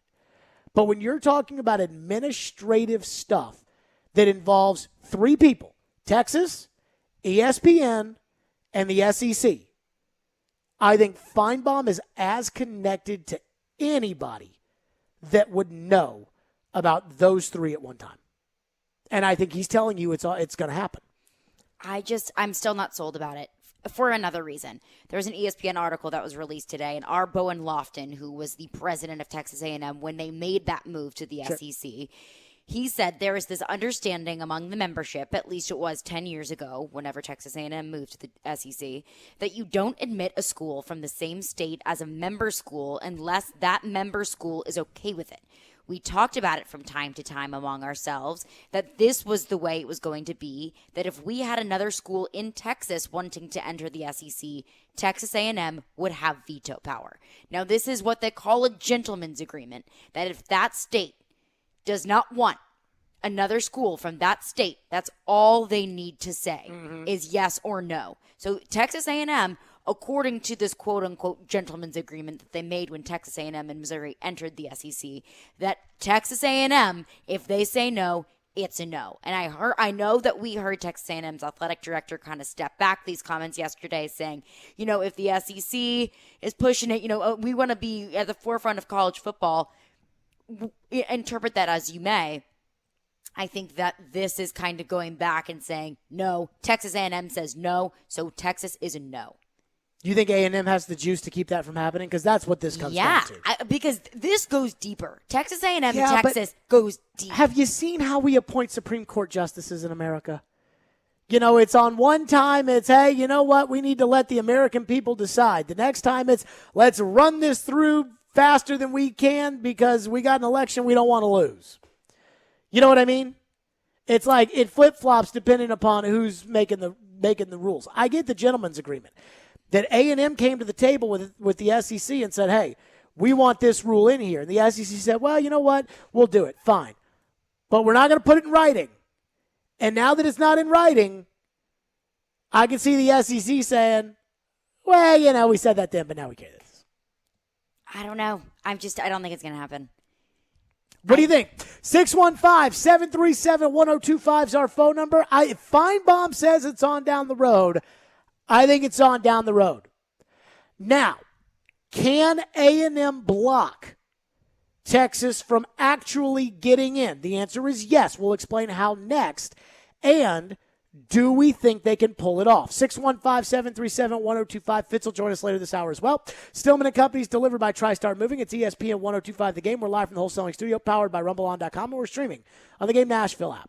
Hang out with us every weekday starting at 6 a.m. with Robbie and Rexroad. They can hit the ball very well. Yeah, for sure. Darren, Donick, and Chase from 10 to 2. I laughed out loud today a couple of times. That sounds like a lot of fun. The three of us were in agreement. And Stillman & Company from 2 to 6. It counts. It counts. It counts. Watch live on Periscope, Twitch, and YouTube. Tune in anytime on the Game Nashville app or your home speaker. This is Nashville's best sports talk. ESPN 1025 The Game.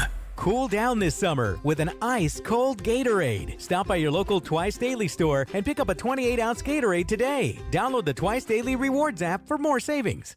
When you purchase a certified pre-owned vehicle from Mercedes-Benz of Music City, you have the power of the star backing your car to meet certification standards. A car has to be less than 6 years old with less than 75,000 miles. All certified vehicles come with 24/7 personal assistance and an extra 12-month unlimited mileage warranty.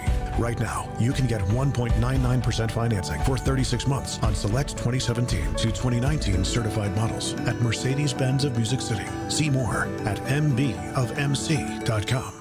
When we come to Genesis Diamonds, we feel special. We feel like we're family. Meet Nashville physician and hospital administrator Herman Williams, who came to Genesis Diamonds just looking for something for his wife. We've been married 28 years, and she has everything, so it's hard to know what to pick out. What he loved about Genesis was the guidance he got from sincere, caring people. They're trying to advise you on how old is your wife, how long you've been married, what does she have. Herman's now a frequent customer who loves the Genesis prices, but even more, the Genesis experience. You just want a trusted advisor, and that's what I feel these guys are. The sense of family, the people really care, the genuineness. When I walked out of here, I said, I'm coming back, you know. Great people, amazing quality product, outstanding value, and free service for life. I've come here to have some work done. Well, how much is that? There's no cost. So, I mean, when was the last time you came and had anything done anywhere where they said, hey, no charge? Genesis Diamonds. I think this represents the best in Nashville. Green Hills and Cool Springs.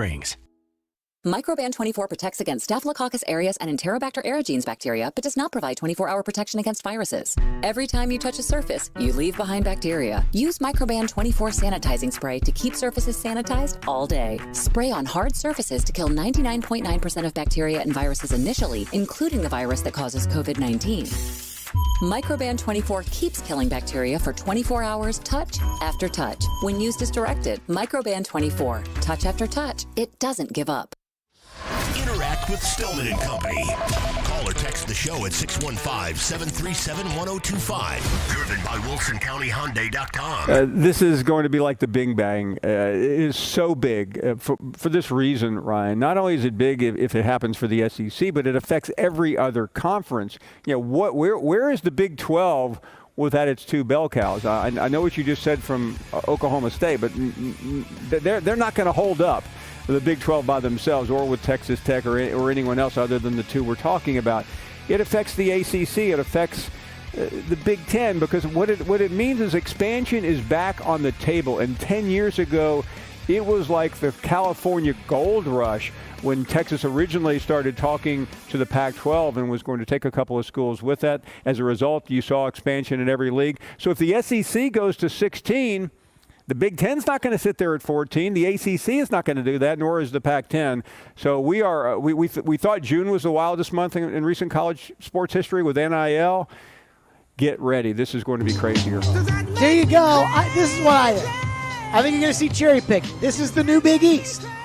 If the Big 12, if Texas and Oklahoma go to the SEC, which I think they will, because Paul Feinbaum thinks it's on down the road, and if Paul Feinbaum thinks it's on down the road, I think he knows who makes those decisions. Now, the second part is what happens. I think the Pac-12 or the Big 12 will cherry pick, or Big 10 will cherry pick a couple of teams, and then you're left with a bunch of nobodies. And I think that will be like what happened to the Big East becoming the AAC. That's what will happen to the Big 12. Now, in order for A&M to stand in the way and to keep this from happening, they need 3 other member schools to vote against it. Now, I think Missouri is pretty hard line out. Mm-hmm. Who are the other two schools that want them out? Because that's what they got to figure out, is who are the other two schools that want them out. Now, somebody texted me and said, would Florida be okay if Florida State got in, or would South Carolina be okay if Clemson got in, which goes back to your gentleman's agreement theory. I think they could live with it, honestly, but I don't know. I don't know. I don't know. So in that same article, they pointed out that the 3 states with 2 schools in those states, Mississippi, Tennessee, and Alabama, they're original SEC members. No other school that has been added to the SEC later on in expansion has added another school. But you and I've talked about it. It's always about getting more TV markets. So I always thought if the SEC expanded, it would be into North Carolina or to Virginia, and then the ACC signed the grant of rights. They only get Oklahoma, which is a tiny TV market when all is said and done, but it is a powerful football program. I mean, I think the money is going to be so right with Texas and the premium dates that you would add, Oklahoma, Georgia football, like those kind of games, that I think the league, I think A&M, until we get to the semantics of how to structure it, which we'll get into, but until we get into those semantics, I think the league is going to have I think A&M's going to have a hard time finding 3 other dance partners to keep Texas out. Well, they already have Missouri. We think. I feel that Missouri is pretty adamant about not adding Texas and Oklahoma because Texas A&M and Missouri came in together from the Big 12. So I think that Missouri would be like, yeah, no, we got you. I think it also depends on the restructure of the conference. I know Ross Dellinger and the SEC Network put out the possible pods that the new SEC would look like if Texas and Oklahoma joined. I think that depends on it because if there's a school in there that like we saw the pods today, the SEC Network put out the pods. It's Vanderbilt, Tennessee, is that a Alabama, proposal, or is that how it would be? I mean, I think my guess is the league network would have some insight, but it could be just spitballing. But again, the pods were the specific pod was Alabama, Auburn, Tennessee, Vandy. Well, I know Tennessee 2 schools and that are Vandy saying would no to not that. be okay with and that. now you have your 2 dance partners. So that's going to be another element to all of this. Let's get to your phone, 615-737-1025. Jason Fitz, ESPN, will join us later this hour. Bryce is going to kick us off. Phone lines driven by WilsonCountyHonda.com. What's up, Bryce? Hey, how you doing, Jared? I think Paul Feinbaum is absolutely correct. I have no problem with Texas joining the SEC. The fact of it doesn't matter who says what. At the end of the day, money controls it. Like you were just saying, kind of, sort of. Money's going to control it because of the TV deals. So at the end of the day, bring them on. Let's get some more money, And then also, I really don't care, and I'm pretty sure you'll disagree with me on this, but I really don't care about about SEC and all that, the different categories in football, the same as I don't care about it for divisions in basketball, because really only the conference matters. I don't really care about East-West, in basketball. But anyways, I'll hang up and listen. But, yeah, at the end of the day, it's all about money. Thanks, Bryce. Well, yes, except that A&M, for A&M, this is about pride. This is A&M felt like the Big 12 got on their knees for Texas, which they did in 2010, and A&M was like, you're not going to treat Texas better than you treat us. We're out of here. And since then, A&M's had a glow up, and they are enjoying that feeling over Texas, and they now no longer want Texas on equal footing with them. And as we said yesterday, A&M people are very prideful. I mean, they are very, very prideful. I think if you're Tennessee and you get thrown into a pod where now not only do you have to play Alabama every year, but now you have to play Auburn every year, you're not going to like that. No. And somebody's not going to like it, so you're going to have to concede something. Like, I think you're going to have to convince Kentucky or convince South Carolina or convince somebody to do something they don't want to do. Maybe Vandy's an easy school to get to convince to do something you don't want to do. I don't know.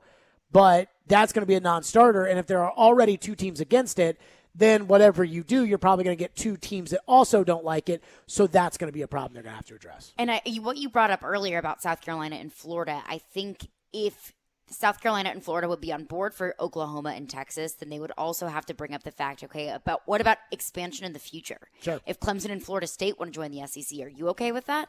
Because if you're not, then you cannot vote for Texas and Oklahoma to come in the SEC.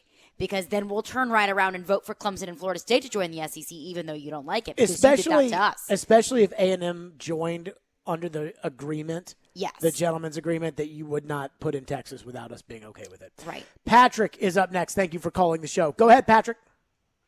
Hey, guys. I agree with Paul Feinbaum as well, because when you look at it, it's really a power grab and a money grab. Texas is the biggest college franchise and the second biggest national franchise throughout any sport. There's so much money to be made right there that it's ridiculous. And then the power-wise is that the SEC will be permanently the main conference for football, permanently. Nothing's going to change that because the Big Ten can't get anyone comparable to that afterwards. And then you add in ESPN will be able to kick out CBS out of it when it comes to college football, and Fox will take a L with basically how their contract, the Big 12 plays out, because the Big 12 is done now.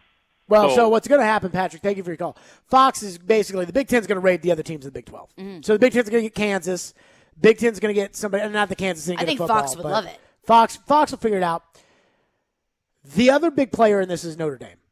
Notre Dame becomes a huge player because if the Big Ten can get Notre Dame or the ACC can get Notre Dame, then that's on par with Texas. I mean, Texas, in my opinion, is probably fourth when it comes to, the biggest impact in college football. And as of right now, and these things fluctuate. This is not it doesn't change by the week, but it changes probably by every 5 years or so. I think it's Ohio State 1, Notre Dame 2, Alabama 3, Texas 4. That's how I think the structure of college football is right now. That doesn't mean Texas can't get back kind of to that standard. Fitz is going to join us next. He works at ESPN. What does he know about all this? Heard him on ESPN on the morning show this morning. 615-737-1025. Jason Fitz will join us. Hiller Plumbing, Heating, Cooling, and Electrical. I love those guys. They take great care of my home, and I promise you that they can take great care of your home.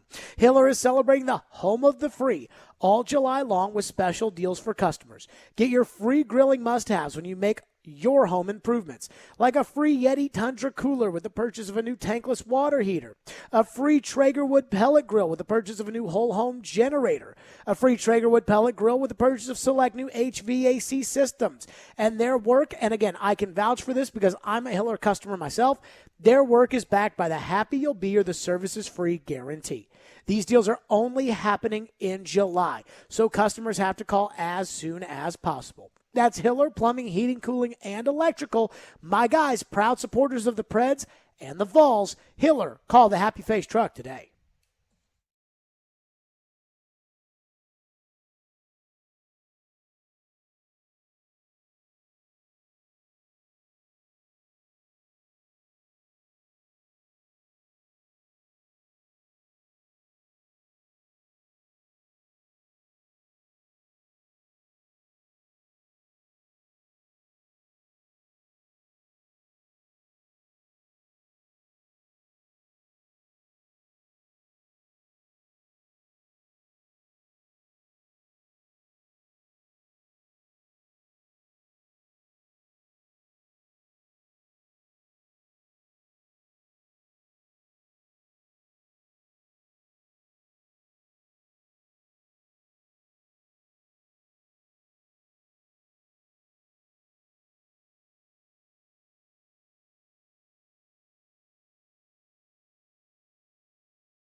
Somebody tweeted me and said, as a lifelong Vanderbilt football fan, we should definitely join Texas A&M in blocking Texas and Oklahoma from joining the SEC. I mean, if I'm these SEC schools, now Texas is representing big money, but I make Texas sweat a little bit. I make Texas. I don't care if Texas goes to the ACC. Am I supposed to care? Now, I do care if they go to the Big Ten, because the Big Ten, this is like a little-known fact around the South. And when I say little-known fact, I mean it's very seldom known around the South. The Big Ten makes more money off TV than the SEC does. Yes. And Big Noon Kickoff, their pregame show, Fox's pregame show, does better than the SEC's pregame show and College Game Day. Now, in all fairness to that, I don't think Big Noon Sunday does better than College Game Day. Some weeks last year, yes. Now, that's on broadcast TV, and ESPN's obviously cable. So that's a little bit of a drop. Yes. And ESPN is somewhat cannibalizing itself with its SEC pregame show. I mean, I'm going to be honest with you. I think the SEC Network pregame show sucks, and one of my buddies is on it. Mm-hmm. But, I think it stinks. Tebow stinks. Well, then don't be on it. I'm not on it. Good. But, I mean, I think they could do better. I think it could be more interesting. It's just very eh. What's our text line say? 615-737-1025. We're working to connect with Jason Fitz, ESPN. What do we have on the text line? One texter texts in and says, if this happens, 2 8-team divisions is best. Alabama and Auburn move to the East. The league adds one more conference game. Okay, say that again. So if this does happen, Alabama and Auburn move to the East. Auburn move to the East. Okay. Texas and Oklahoma fit in the West, and Alabama and Auburn spot. And then the league adds one more conference game. I know 7 teams that have now voted against this. Every team yes, in the Florida, East. Georgia, Tennessee, South Carolina, Kentucky, and Vandy. So that's 6. 6 teams. Am I missing somebody? Missouri's already voting against Missouri's it. a 7. no. So now I got 7. A&M's and 8. A&M's, yeah. No shot. There's no shot they're going to allow that. They are not. Alabama is staying in the West because LSU wants to play Alabama. And well, they still could. Because if you move Alabama and Auburn, then Alabama's out-of-conference game could be LSU rather than Tennessee. So now Alabama and Tennessee are in the same side of the Sure. SEC. What you're saying is that they're just no more Mississippi games, basically, and Arkansas games. Correct. Yeah. You think Kentucky's voting for that? I wouldn't. You think Florida is voting for that? I don't know. I mean, I don't think that. I mean, under your logic, Auburn would have to move to the East. Auburn has to move to the East. Which I don't think would work. Why? Because then Alabama and Auburn become an out-of-conference game. Intra-division. Yes, out-of-division game. Sure. And so then Alabama and Auburn, or Alabama and Tennessee would also be an out-of-conference game yearly. You can't do that. You only have one permanent out-of-division game. Do you think Tennessee votes against that idea? You think Tennessee votes against playing Alabama? Yeah, because they make money. No, I think Tennessee. Yeah. I think Tennessee totally is okay with that. I mean, I think it's the same logic of adding Texas and Oklahoma to the SEC as it makes money. Tennessee in the Alabama game makes money. But who does it make? How? What do you mean? Alabama coming to Knoxville? You don't think that puts butts in seats? Well, yeah, but I mean, I think that selling tickets in the SEC is selling tickets has never been Tennessee's problem.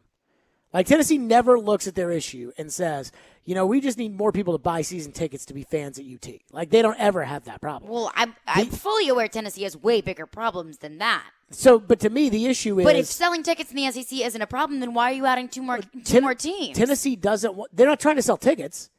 It's all about They're trying TV. to make money. Yeah. But you make money from TV. You'll make money. I'll say it to you like this. Every time we have the discussion about a Major League Baseball team in Nashville, people are like, I just don't know if enough people would go to the game. I just don't know. And I think to myself, guys, you ever watched a baseball game with 2 teams that aren't in contention? There's nobody in the stands. I went to a Marlins game literally 2 weeks ago, and there's nobody there. I told you when we walked into the stadium, you wouldn't even know from the outside of the stadium that there was a game going on inside the stadium. Nobody goes and watches the Marlins. And yet, where do they make all this money? TV. These are billion-dollar TV businesses. Fans are just extras. The NFL just played an entire season without fans, and it lost like 1/5 or 1/6 of its revenue. And so fans don't really, like, the seats, selling seats don't matter when we're talking about this magnitude of an addition in Texas and Oklahoma. I think Tennessee would vote for not playing Alabama every year, so they just don't have to play Alabama every year. That's so weak. So they wouldn't get beat by Alabama every year. I think that's so weak. I think it's wanna unfair. know. I think it's unfair that Tennessee has to play Alabama every year. Why? Because Florida doesn't. Because Georgia doesn't. Well, Because Florida has to play LSU everyone has a cross-divisional rival. Sure. But it becomes an issue when Ole Miss and Alabama are fighting for the SEC West and one team gets to play Vandy. Like, that becomes an issue. Well, that's just the way that the conference works. And Okay, so now we're just changing the way the conference works. I don't think it works that way. Why? With the way that it currently works, you will uproot it. You know that there was a point in time where the SEC did not have divisions. I am fully aware of that. Okay, yes. Then they changed how the conference worked.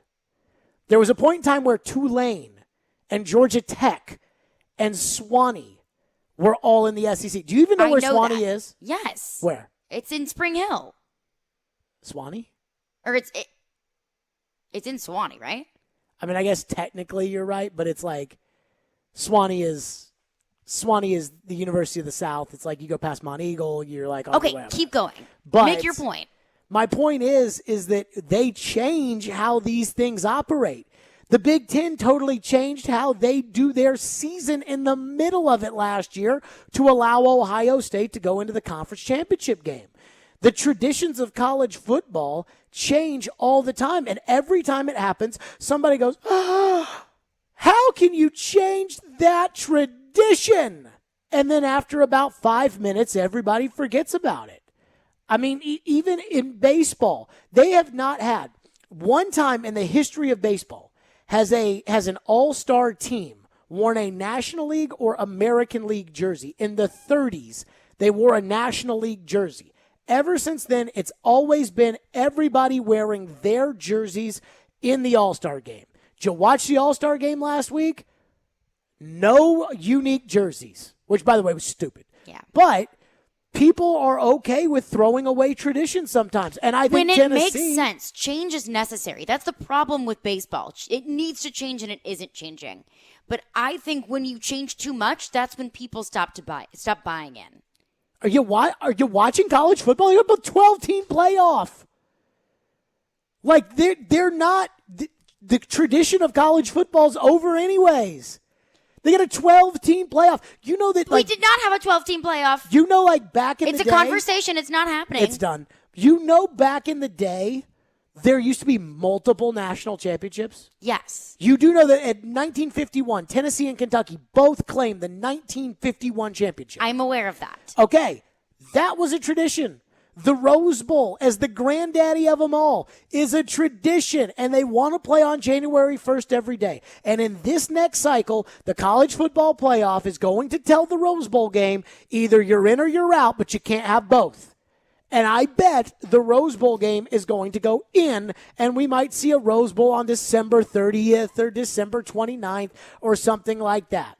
Because tradition has taken a backseat in college football to money. And winning matters and money matters. And I think in this case, Tennessee would look at it and say, we don't have to play Alabama every year. And not only do we not have to play Alabama, but we're also raking in a bunch more money. At the end of the day, I think they'd be cool with it.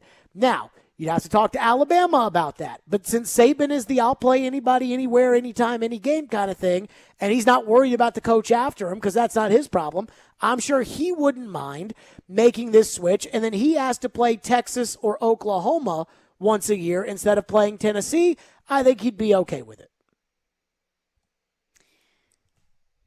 I hear you. I know that it's a money. I mean, you're losing the oldest rivalry in the SEC if you do this. Yes. Because you're losing Georgia Auburn. So that is the oldest rivalry. Why would you lose Georgia Auburn? Because if Auburn goes, oh no, they stay in the East. They stay in the they're playing. East. Yeah, okay. So you're not losing that. So you're not losing the oldest rivalry in the history of the SEC. I think, to me, I think everybody would be on board with it. Moving Auburn to the East and having them cross over with Alabama. I think Tennessee'd be okay with it. I think Alabama'd be okay with it. I think ESPN would be okay with it. And honestly, I think that's all who really matters. I want to know what Tennessee fans think about not playing Alabama every year. And I know, on a surface level, you would think, oh yeah, I'm sure Tennessee fans would be totally fine not getting their butts whooped by Alabama every year. But I want to know how they feel about it. Calls and text, 615-737-1025 is our phone number, 615-737-1025. The one thing I'll say about fans, they'll get over it. That's fans? Been kind of yeah. Well, yeah, everyone was up in arms fans, about Texas A&M and Missouri joining the SEC. Notre Dame played in a conference last year. Notre Dame had a conference logo on their Last year was also a global pandemic. Weirder things happened than Notre Dame joining a conference. 10 years from now, Notre Dame in the conference. I would assume ACC. Most is likely. Notre Dame in a conference 10 years from now? Yes or no? I lean yes. Yeah. Come on now. I lean yes. The beginning of last year, there was a total cry that I didn't even know about. Like a total cry when Nike put the swoosh on the Yankees uniform because there had been no alterations to the Yankees uniform. They got over it. 615-737-1025 is our phone number. We're back to your reaction next. Stillman and Company. We are live from the Wholesaling Studio, powered by RumbleOn.com. It's ESPN 1025 The Game, and we're streaming on the Game Nashville app.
Texas and Oklahoma to the SEC.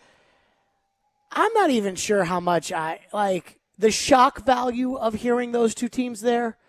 That matters to me. And then figuring out who goes where and how they do it, that matters to me. But if you're going to just do it, then just do it. And I think I'm okay with it after that. Just fine. Just go do it. That's fine. What is our phone lines? Our text line driven by WilsonCountyHoney.com. What do we have in there? One texter texts in and says, fans won't like this. If you tell us SEC fans that a game like Auburn, Georgia, LSU, Alabama, Florida, UT won't be played annually, we don't want it. And it depends on how the SEC would be restructured. Okay, so how? Like, this is the question. Every time there's been a conference realignment, there have been big rivalries or things that have changed. For example, and I'll use one that I remember. Louisville and Kentucky used to play the first game every season. It's called the Governor's Cup. And they used to play the first game every season. And it was like, I remember my first game as a college student at Louisville was against Kentucky. Now, we got our rear end spanked, which is embarrassing to say. We got our rear end spanked, but it was against Kentucky. And that's a big deal. Mm-hmm. That was a big deal to us that every year we'd open at home or on the road against Kentucky. And then Louisville joined the ACC. And the ACC said, you guys are playing at the end of the year when Clemson plays South Carolina, when Florida plays Florida State, when Georgia plays Georgia Tech. We've decided you're playing at the end of the year. Now, that could have been ESPN's doing. That could have been – I think that they did that for the SEC network. I think they targeted, each state and said, okay, with the different cable providers, okay, Comcast – you don't want to put on the SEC network, then we're putting Georgia Tech on the SEC network, and now nobody in Atlanta can get it. Well, now you're going to have to get the network. Same with all the other three. Time Warner, which was in Louisville at the time. I think it's Spectrum now. I have no idea. Cox, I think, is in South Carolina. So, you really put the brace on the cable providers. I think after like one day, it was literally one day on the radio in Louisville of talking about – oh, my God, can you believe it? We got over it. But I go back to what you just said. We got over it. You got your butts handed to you, but you didn't care because it was Kentucky. No. That's how I feel. That's how I feel about Tennessee, Alabama. That's how you feel like you want them to play the game even though Alabama spanks Tennessee every year. Yes. Right. My point is that eventually – you can get over it. Like, you can get over it. I mean, think about when A&M and Texas was a huge rivalry. It's not anymore. They don't ever play. And they have no interest in playing because A&M left. Missouri and Kansas, huge rivalry. They don't play anymore because Missouri left. And so, I think that you got to understand, these rivalries in college football, these grand traditions are totally fickle. I have a coach just texted me and said, college football as we know it is done. Get over it. Texas and Oklahoma to the ACC, or to the SEC. ACC needs to get Notre Dame. 5 years from now, you will not recognize this industry, and it will probably be 4 16-team conferences. Okay. So the idea, this idea that this is what college football is about, that started to slowly die the day the BCS got invented. Because now we're not having the AP decide the national champion. Now we're having a national championship game. And once you went to 2, you probably was inevitable you were going to go to 4. Once you went to 4, didn't we all know when they went to 4 it was probably going to go to 8? I kind of assumed. That I didn't think it would jump to 12 so quickly. Right. I mean, the shocker is not that it expanded. The shocker is that it went to 12. To 12. But that's college football as we know. It's over. Name, image, and likeness, the players are getting paid. It's over. Everything that your old P-Pop that you used to watch Auburn games with every Saturday, and you'd sit there over at Granny's house, and she'd make you nice nice warm cocoa, and you'd sit there and you'd root on the Bulldogs or the Tigers or War Eagle or the Tide or the Vols. All right, get on with Everything that your me-mom and your pop-pop loved about college football, the grand tradition It's over. It's over. And the day it ended is the day that TV started calling the shots, which is fine because everybody wants more money. But there are a lot of industries where once we let somebody else start calling the shots, it's over. And this is what happened. It's like, Star Wars, for example. They could make a Star Wars movie every year, and they'd rake in billions of dollars, right? Star Wars is the popularity of Star Wars. I'm not a huge Star Wars fan. The popularity of Star Wars is unbelievable. Fair? Yes. So George Lucas makes 3 movies in the 70s, and they blow up the box office. He remasters them, they put them back in theaters, and they blow up the box office. But he's not making new movies all the time. Then he makes 3 more new movies, they blow up the box office. Then he sells Star Wars to Disney. Disney's putting out a new movie every year. Once Disney starts calling the shots on Star Wars, the traditional George Lucas, that's over. Disney's putting out a new movie every year. They launched a streaming service, and one of the highlights of the streaming service, Disney Plus, is our new Star Wars show, The Mandalorian. That's what they're doing. Like, they are the Baby Yoda stuff, the T-shirts and the hats and that's all. It's become totally commercialized. Now, again, I'm not like a Star Wars guy. I mean, I've seen Star Wars. I'm not like a huge Star Wars fan, but like the commercialization of it, now that Disney owns it, only is what, times 1 billion? Yeah. And that's what's happened with college football. College football was built on tradition. College football was built on the grandiose nature of this is how we play it in the South in our school. And now the players are getting paid. You got West Virginia in the Big 12. You got Louisville on the Atlantic coast when it's in the middle of Kentucky. We've got teams in the Southeastern Conference in Missouri. You got Utah in the Pacific 12. I mean, at this point, like, it's all gone anyways. I mean, it's the only thing still there is the Rose Bowl, and that the Rose Bowl wants to be played on January 1st at like 5 o'clock every single year, and I don't think that tradition's going to last either. College football, it's not the same now. And if anybody convinces you that it's going to be the same going forward, I don't know how you could believe it. A 12-team playoff, the players are getting paid, and now we're putting Texas into the Southeastern Conference? Whoa. What's next? One texter texts in and says Vanderbilt isn't going to win regardless of conference alignment. Vandy should be in favor of any deal that generates additional revenue. What do they do with the revenue? Like, I do wonder what Vanderbilt's position on all of this is. Because if Vanderbilt gets the money and gets their rear end smacked by Alabama every year, you could convince me that Vanderbilt would ultimately be okay with it. Like, I don't think Tennessee's cool with, okay, Texas and Oklahoma coming to the conference, and now we add a game with Auburn every year. I don't think Tennessee'd be okay with that. But Vanderbilt, you play Alabama once a year, you get your rear end smacked. Maybe it all equals out because you're not playing Florida or Georgia as much as you had played them before. So how much of a difference does it make?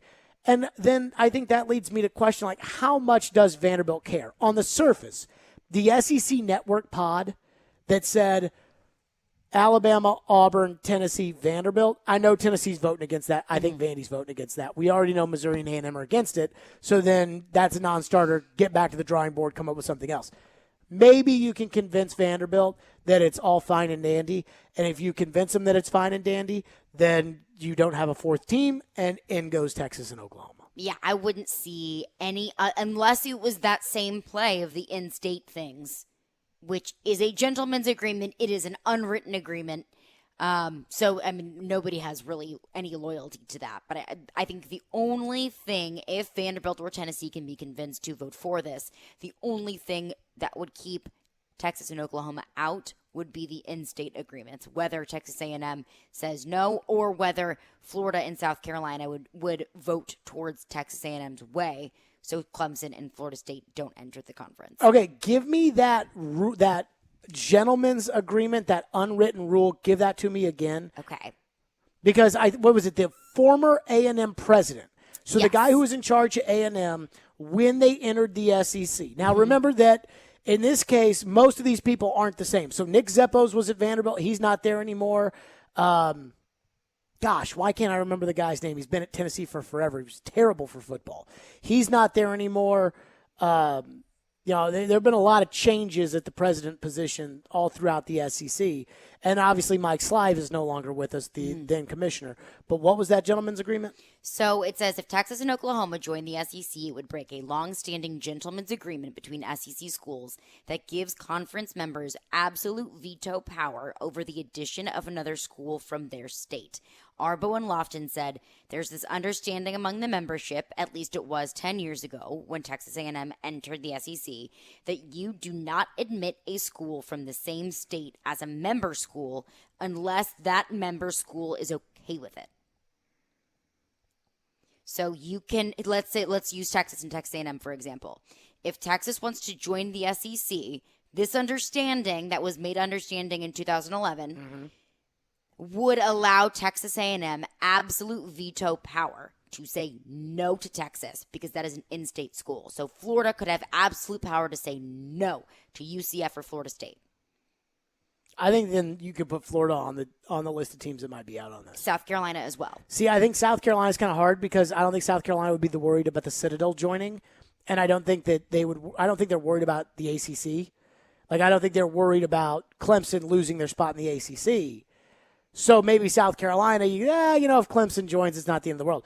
Whereas, I don't think Florida wants one of those little brother Florida schools getting in there. No. 615-737-1025 is our phone number. We'll hit the headlines with Caroline. We'll do that coming up next. Stillman & Company, we are delivered by TriStar Moving. It's ESPN 1025, The Game.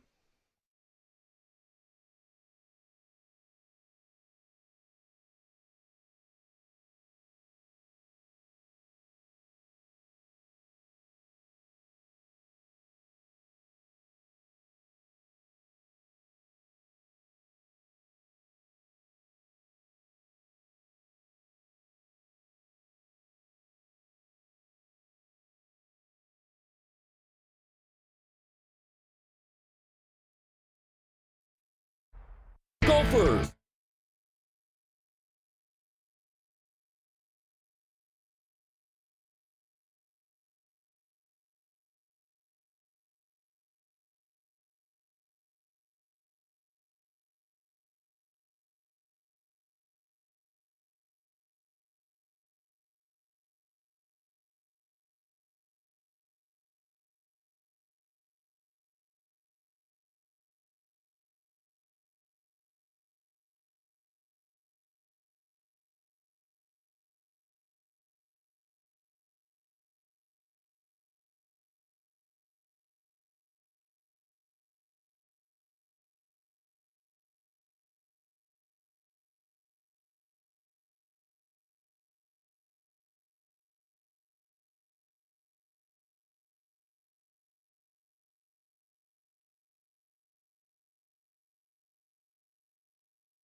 Wholesaling Studios, powered by RumbleOn.com. It's Stillman and Company, delivered by TriStar Moving. TriStar Movers with 5-star service. With Jared Stillman on Nashville's best sports talk. ESPN. 1025 The Game and the Game Nashville app. Stillman and Company is delivered by TriStar Moving. ESPN 1025 The Game. NHL schedule release later this hour. We will have a Predators schedule. What will it look like? I don't know. How much do I care about kind of the structure of games in the NHL? I don't know. It's weird. It's going to be like a normal schedule again, not the, the 2-game series, Normal divisions. Yeah, I mean, I don't know how I feel about that either, but we will we'll have all that. And, of course, the Stadium Series game at home against the defending Cup champion Tampa Bay Lightning. So there is at least that to look forward to. But it is time for Headlines with Caroline. We're spanning the sports world. It's Headlines with Caroline on Stillman and Company, right here on Nashville's best sports talk. ESPN. 1025 The Game and the Game Nashville app. So we've talked a lot about Texas and Oklahoma potentially joining the SEC. I am against it because I've said I just don't like change, but there is one change that I'm totally open to, and that's the move to streaming services. So we've seen a lot of streaming services embracing live sports. You look at NBC Sports moving their live sports to Peacock. So you're for this or against it? I'm for it. Why? Because I don't have cable. But what about these old peepops that want to watch cable? Well, adapt. Okay. Well, and Amazon has secured a deal with the NFL, getting Thursday Night Football. But there is one streaming service that has said absolutely not, at least for now, and that is Netflix. Netflix has been asked several times about adding live sports to the streaming service. Hulu has as well. Hulu is adding live sports. What's Hulu adding? What does Hulu have? Yeah, like I don't what, know. I just sports? you see those commercials that Hulu has live sports. But that's not Hulu Live. That's like the TV channel. Yeah, well, okay. They got ESPN and like those channels. That's their live sports. Yeah. They don't have any special live sports. But they have live sports. Well, yeah, but that's like Hulu Live. That's not the same as Hulu. Like when I think of Hulu, I think of like, if I wanted to watch. Okay, well, Netflix isn't having any of it. Okay. Netflix will not have a Netflix Live.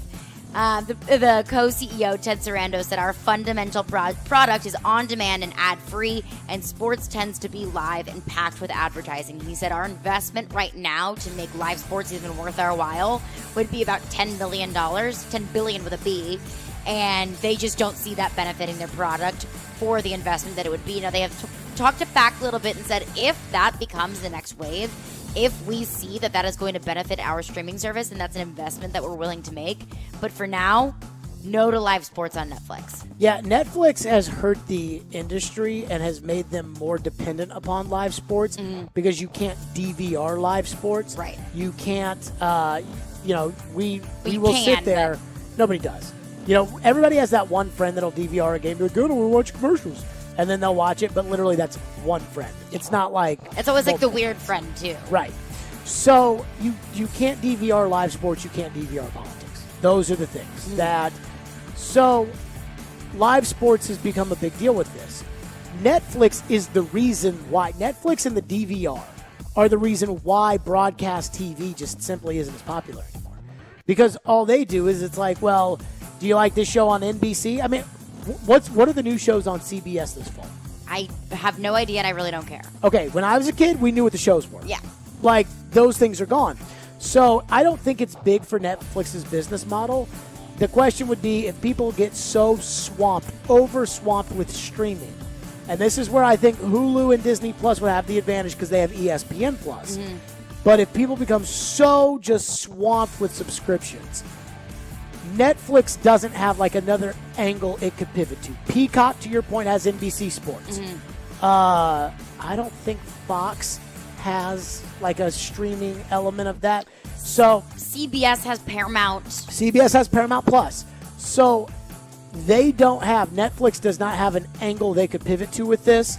But I agree with Netflix's decision. I always view Netflix as like an 8 o'clock at home, no good sports on TV. Right. Flip it on Netflix kind of thing.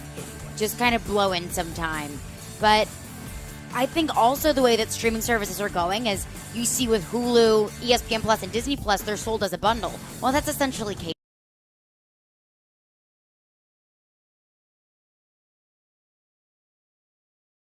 It's essentially just buying cable.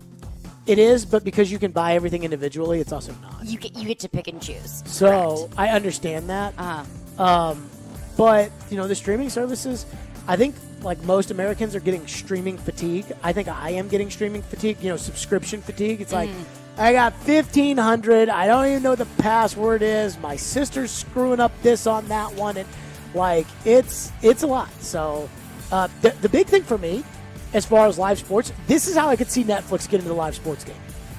If Netflix and Sinclair, that owns Bally's, if they made a deal and then Netflix ended up branding, now they've already signed the deal with Bally's, so it's hard for me to see that. But I could see Netflix basically buying those regional sports networks now that Sinclair has, they were up here at one point now. And I could see Netflix really streaming, like, you want to watch Predators? Stream it. And I could see that being the case. But that's all I got. It could be, but I think that Netflix has branded itself as essentially like its own network. Yeah, it's binge watching. It's binge watching, and it's like they produce their own shows and movies. Sure. They used to just pay for these movies that already exist, but now they've invested so much. Well, now every studio is taking them back. Yes. So Friends, Warner Brothers is like, no, we're taking that back, HBO Max. But Netflix is like, that's fine, because we make our own shows that are really popular, because everyone has Netflix. Not everyone has Peacock. I do wonder what the long-term play for Netflix is going to look like if they lose more original shows that everybody grew up watching. But that's neither here nor there. What's next? So Deion Sanders walked out of SWAC Media Day earlier this week. So there was a reporter who addressed him as Deion when asking him a question. And he says, you don't call Nick Saban Nick. Don't call me Deion. If you call Nick Saban Nick, you'll get cussed out on the spot, adding, I don't do that. So don't do that to me. Treat me like Nick. Pretty bold statement. He tweeted this the day after. He says, respect is something that you must demand and stand for. Give respect and honor to those that should be respected. And if you don't respect them, don't allow your feelings to escalate the situation into something else unhealthy. Always maintain your peace and joy because it costs you dearly, and don't allow anyone or anything to take that away. No disrespect to Deion. This feels like an overreaction. I think you took the cheese on it, though. What? The story that came out that day was the Clarion Ledger, the paper of record in Mississippi, where Jackson State is located. Yeah. Came out with their highest recruit in the history of Jackson State has been arrested on domestic violence. The reporter who reported that has been barred from interviewing Jackson State players, according to Jackson State. And apparently Jackson State ran some interference at SWAC Media Days from this reporter reporting on it. The Clarion Ledger made a big deal about it and has appealed to the conference. And that's a big story. That is a big story. That is a big story that the number one recruit that has ever signed with your program just got arrested on domestic violence. I don't know the exact charges of it. So Deion Sanders throws a temper tantrum and nobody's talking about it. And that's a total diversion, and you took the cheese. I did. And that's I was bamboozled. I will say this about Deion Sanders. Well, I also don't want to say that nobody's talking about it. I'm not sure a lot of people are talking about it. Is that in your headlines? No, it is so not. So Deion throwing a fit 2 days ago, that is, but it covers up the story. It covers up the real issue here that Deion probably doesn't want people knowing about. That, I will say, when you hire Deion Sanders, you're hiring the guy that dumped a water cooler on Tim McCarver. Like, that's what you're hiring. So I've always looked at it like, what do you want your brand to be? At Jackson State and the SWAC, I guess they don't care. They just want people to pay attention. We talked about this when Darren said that TSU, before hiring Eddie George, was really thinking about trying to make a run at Ray Lewis. And you and I looked at each other like, do we remember what Ray Lewis did? Like, maybe not a good idea to coach college kids, but, like, when you hire Deion Sanders, this is what you get. You don't get a grown-up Deion Sanders. You get the same guy that started a high school named after him, a for-profit high school, in which he shut down because he wasn't getting his cut of the money. The NCAA said their academics were so bad that it cost Emmanuel Mudiay his opportunity to play college basketball. Prime prep. That's what you're hiring. prime prep. So I'll say this. I wouldn't acquiesce to Deion Sanders. And I think it's a circus. I do. I think it's embarrassing to HBCUs to have Deion Sanders turning this into his playground for attention. But you know what? That's what he wants to do. That's what he's going to do. That reporter, I do know, he used to cover LSU. I knew him from covering LSU baseball and football. Great guy. Great reporter. He came out and said, when I interview people, I call them by their first name, whether it's someone I've been working with for years or someone I'm talking to for the first time. I mean, I've never really thought about how I address coaches or players whenever I talk to them. I'll say this. I have spent a lot of time, like having worked in sports and then worked outside of sports, I've spent a lot of time. I mean, I don't even know. All of my coaches, I still call coach. You know, I can't tell you if me and I'm trying to think about it. If me and Clark Lee were, knocking back a couple of cold ones, and I don't even know if he drinks or anything like that, but let's just use this as an example. Right. I don't know if I call him coach or not. I don't know. I feel like I call coaches coach. I feel like I call them by their first names. I don't, to me, I've never thought about this. And I don't think it's wrong to call a coach coach. Like Joe Rexrode made it sound, when you're in the media, you shouldn't call a coach coach, and you should. I don't have any problem with that. I have no problem with that. The way I look at it is, like, if I were to mail out wedding invitations, it would be like Coach and Mrs. It's like when a guy's a doctor. A formal addressing of someone. I guess, like when somebody's a doctor and you're like, oh, Mr. Smith. He's like, hey, I didn't go to 8 years of medical school to be called Mr. It's like, I didn't go through all those years of coaching to be called Mr. That's maybe a little over the top for me. Right. But I have, this is crazy because I don't think you owe Deion Sanders any sort of apology for calling him by his name. But at the same time, I don't have a problem with somebody calling Coach Coach. No. Like, I'm not like Joe Rexrode who, Joe is, I would never call a coach coach except for my coach that I played for in Little League. Okay. I do think it's weird if you address a coach as like Mr. or Mrs. Like Mr. Saban. Gross. No. Coach, first name, Coach Saban, whatever it may be. I mean, I personally don't find any sort of issue with it. What's next? So, 49ers linebacker Fred Warner has agreed to a 5-year, $95 million contract extension, which would give him $40.5 million guaranteed, the second highest guaranteed total for a non-edge rushing linebacker in the NFL. He's only behind C.J. Mosley's $51 million guaranteed by the Jets. So, pretty big. Fred Warner's a bad boy. Yeah, he is. First Pro Bowl selection last year, 125 tackles, 2 interceptions in the 2020 season. So, scary thing to face. No, Fred Warner's a bad boy. Here's the thing with the 49ers. Can they stay healthy? Mm-hmm. Can Jimmy win them games? Because that division's not easy. And they haven't stayed, 2 of the last 3 years, they've been terrible because they haven't stayed healthy. The year that they weren't, they went to the Super Bowl. The year that they were healthy, they went to the Super Bowl. So, I mean, they've got some bad boys now, and they are paying the money. They're going to have to, by the way, on Nick Bosa as well. That's going to come up here in the near future where they're going to have to pay some big bucks as well. But San Francisco, Fred Warner, he is a bad boy. 615-737-1025. Those are headlines with Caroline. 615-737-1025 is our phone number, 615-737-1025. Later this hour, we are expecting a release on the Nashville Predators schedule. When we have that, we will break down whatever it is that we would find important about that schedule release. So we'll pay attention to that. But also coming up, if there is a change to the SEC, you add Texas, you add Oklahoma, how should the league go about structuring the East and West divisions? The SEC Network has an idea. What do we think? We'll get to that next. We're live from the Wholesaling Studio, powered by RumbleOn.com. Stillman and Company, it's ESPN 102.5 The Game, and we're streaming on the Game Nashville app.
how much do you think the SEC would really want Texas and Oklahoma to actually join the conference?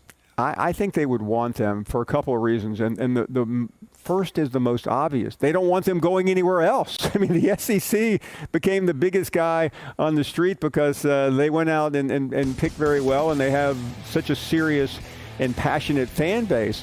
But if you're the commissioner of the SEC, Greg Sankey, do you want Texas and Oklahoma going to the Big Ten or the ACC or someone else and suddenly start challenging your position as king of the hill? So I think that's a big motivating factor. Another thing is television. I know that sounds strange on a program like this, but the SEC is about to enter into one of the biggest television deals with ESPN. The college football playoff expansion is on the table. So I think the SEC is sitting here. They got the call. They thought about it. And I think this thing is pretty far down the track.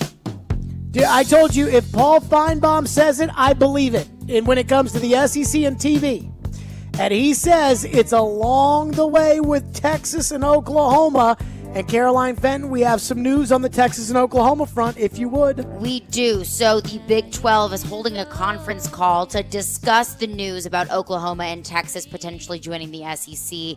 And Oklahoma and Texas are not on that call. What do you think they're talking about? I think they're talking, I don't know. I mean, are they talking about how they want it to happen or not? Are they talking about the repercussions? Okay, us other members of the Big 12, what will we do? Are we going to stay as a conference? Are we going to disperse? I don't think that there is any way that the Big 12 can survive without Oklahoma and Texas. Nope, I think it becomes every man for themselves. And I know this because I lived it in college. And this all, to go, just to recap it, and then we'll kind of get to what the SEC would look like. Right. When I was in college, 2010, Nebraska was still in the Big 12, and that was a big deal, Nebraska and Colorado. And then all of a sudden, next thing you know, Nebraska goes to the Big 10. Nebraska goes to the Big 10, Colorado goes to the Pac-12. Utah, which had been hot, Urban Meyer was their coach for a little bit. Utah joins the Pac-12 as well. This was back when the Pac-12 was the Pac-10. Then you started to see the tectonic plates of college sports move, and that was Texas. And there was a lot of talk about where would Texas go. And that's when the Big 12 allowed them to form the Longhorn Network in order to keep them. A&M got mad that Texas was going to rake in more money than Texas A&M. A&M bolts to the SEC. Missouri goes with them. The ACC, to keep up with the Joneses, the ACC adds Pittsburgh and Syracuse. Now the Big 12 needs a couple of teams because they've lost out. Well, TCU was right there. That makes sense. Add them. And they add West Virginia. Now, I was there at Louisville when Louisville was putting together the bid for the Big 12. It was between West Virginia and Louisville for that last Big 12 spot. They picked West Virginia. Why they would ever pick West Virginia, I have no idea. But they picked West Virginia. And I always felt like when all this was happening that Louisville's best fit was in the ACC anyways because of basketball. So you'd have like the basketball element, Duke and North Carolina. And I always felt that way. But at that point, you didn't know. And it was every man for themselves. And then this is when colleges got out of control. When the whole we want this big market I get the SEC wanting to go to Texas. That makes sense. They got Texas A&M. I get the SEC getting Texas if that's what ends up happening. But then the Big Ten got a little too greedy. And they went and jumped out and they added Rutgers because they thought that was New York. Ridiculous. And then they added Maryland because that was the Washington, D.C. area. And when that happened, the ACC needed a team to replace Maryland. And that's obviously when Louisville jumped in and decided to join the ACC and got lucky enough. And that was the last one. And so then that started the American Athletic Conference. Connecticut, who I think, I know you guys are younger than me, but Connecticut was a legitimate Power 5 school. Like legit. And now they're forgotten. Max, didn't you tell me that they're coming to play Vanderbilt for free? Yeah. I mean, so think about this. Come on now. So, how would it look if the SEC, if you added Oklahoma and Texas? You brought up Ross Dellinger. He put this out from the SEC network earlier today. And this is complicated to me. So this is their proposal on their morning show. Now, I know most of the people that work at the SEC network, they're fine. But I wouldn't consider anybody on the SEC network like superior in terms of knowledge about the league and what they're doing, except for Feinbaum. He's the one guy because I think he's got the direct line. But here you go. This is a proposal on SEC this morning. A 4-team pods. Pod A, Florida, Georgia, Kentucky, South Carolina. Pod B, Alabama, Auburn, Tennessee, Vanderbilt. Pod C, LSU, Mississippi State, Ole Miss, Texas A&M. Pod D, Arkansas, Missouri, Oklahoma, and Texas. Now, so you got those 4 pods. Mm-hmm. So think of it like college basketball regional. You know, the East, the West, the South, the Midwest, whatever. You play the 3 teams in your pod every season. Mm-hmm. So for this, we'll use Vanderbilt as the example. Vanderbilt plays Alabama, Auburn, and Tennessee every season. 2 games against the other pods. So one year that's Florida and Georgia. The next year that's Kentucky and South Carolina. And you would host every team at least once every 4 seasons, which is good because right now it's like Alabama plays Vanderbilt 1 year, in 2017 or whatever, and they don't play at Vanderbilt again until like 2025. So this would alleviate that. So that would be okay. Mm-hmm. But here's where we get into the semantics of the SEC and this kind of breakdown.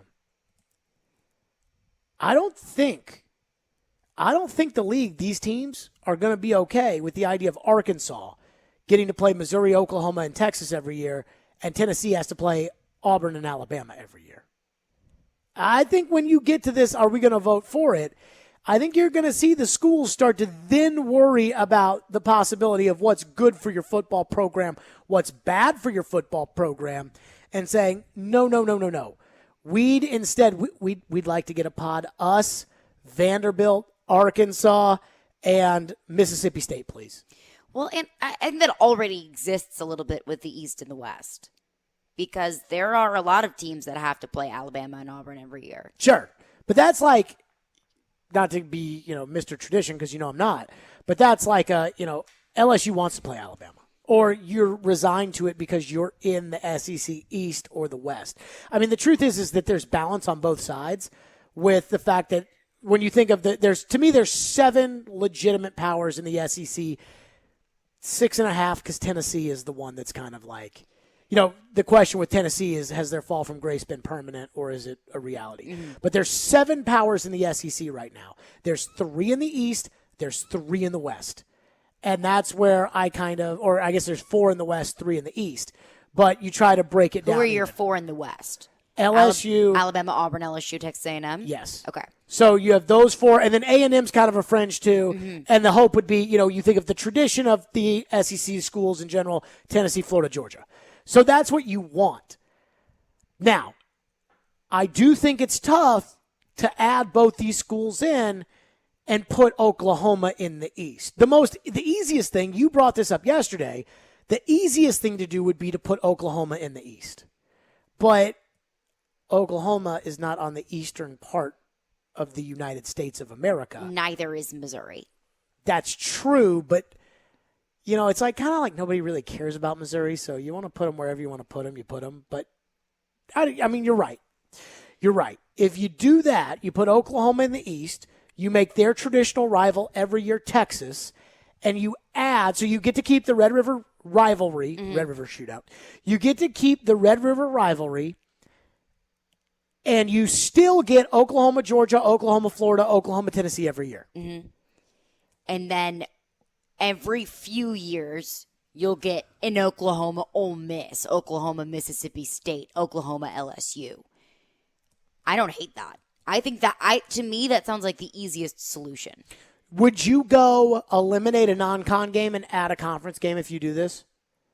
So that you can rotate them through more as opposed to the I would add an extra conference game because I understand that cupcakes are... Like Vanderbilt needs 4 cupcakes a year. Well... Again, we're not making the rules for Vanderbilt. Right. But I am saying Vanderbilt needs 4 cupcakes a year. But now, if you want to do this, and I'm Vanderbilt, am I going to allow them to make this move because I want my 4 cupcake games every year, and now you're taking one away?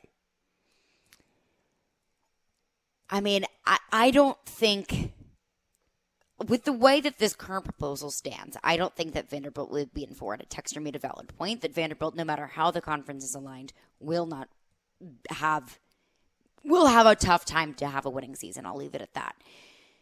The cupcake things, I mean, I know that keeps those schools afloat. But if we are going to restructure all of college football, that could change things. Sure. I think a lot of other schools will also have to eliminate non-conference games. But you also look at a lot of the non-conference games, like, for example, Arkansas plays Texas. That is no longer a non-conference game in this scenario. That's a conference game. Mm-hmm. Or, I know, for example, Georgia's playing Miami, but let's say Georgia was playing Oklahoma. That's no longer a non-conference game. That's a conference game. Right. So you're taking that extra non-con, and you're making it a conference game because you've added to your conference. Yes. Plus, the other thing about it is the cupcakes can still exist. There's just one fewer. If you play each other, then you have. See, the other thing too is what do they do with the Longhorn Network?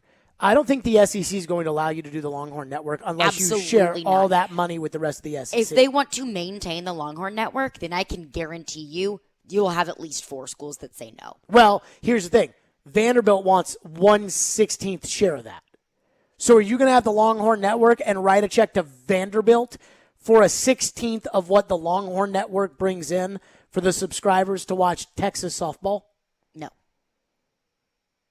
That's what has to happen, though. But then you're going to recreate exactly what happened with Texas A&M in Texas in the Big 12. Alabama's going to say, why don't we get a network? No. I think if you're doing this, I think Texas A&M loves it. Because now you have to pay me your money. I don't think that...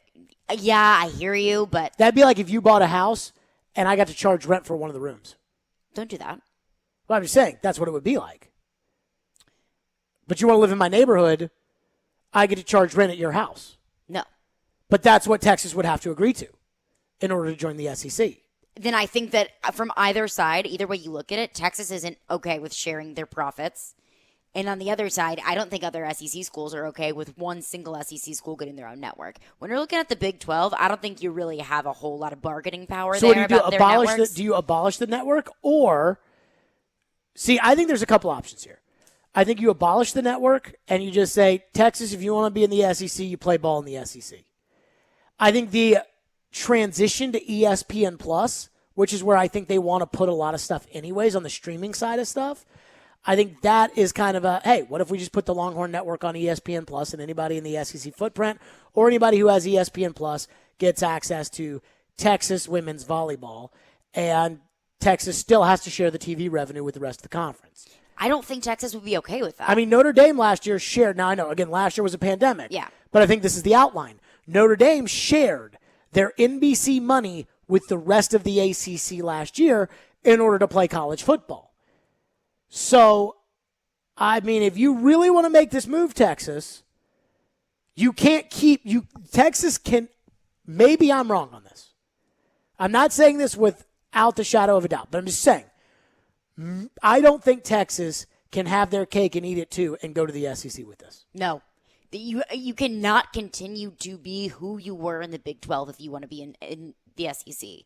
If you want to sit with the big dogs, you got to adapt. You got to pull up your own chair.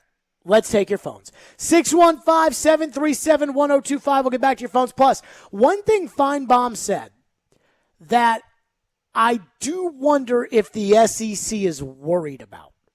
We'll touch on that next. Stillman and Company right here on ESPN 1025 The Game. Let me tell all of the fine folks out there about something very, very important. It is very important. You told me about it earlier, and I appreciate you telling me that. I appreciate you telling everybody that I told them to tune into Nashville Sounds Baseball on ESPN 94.9.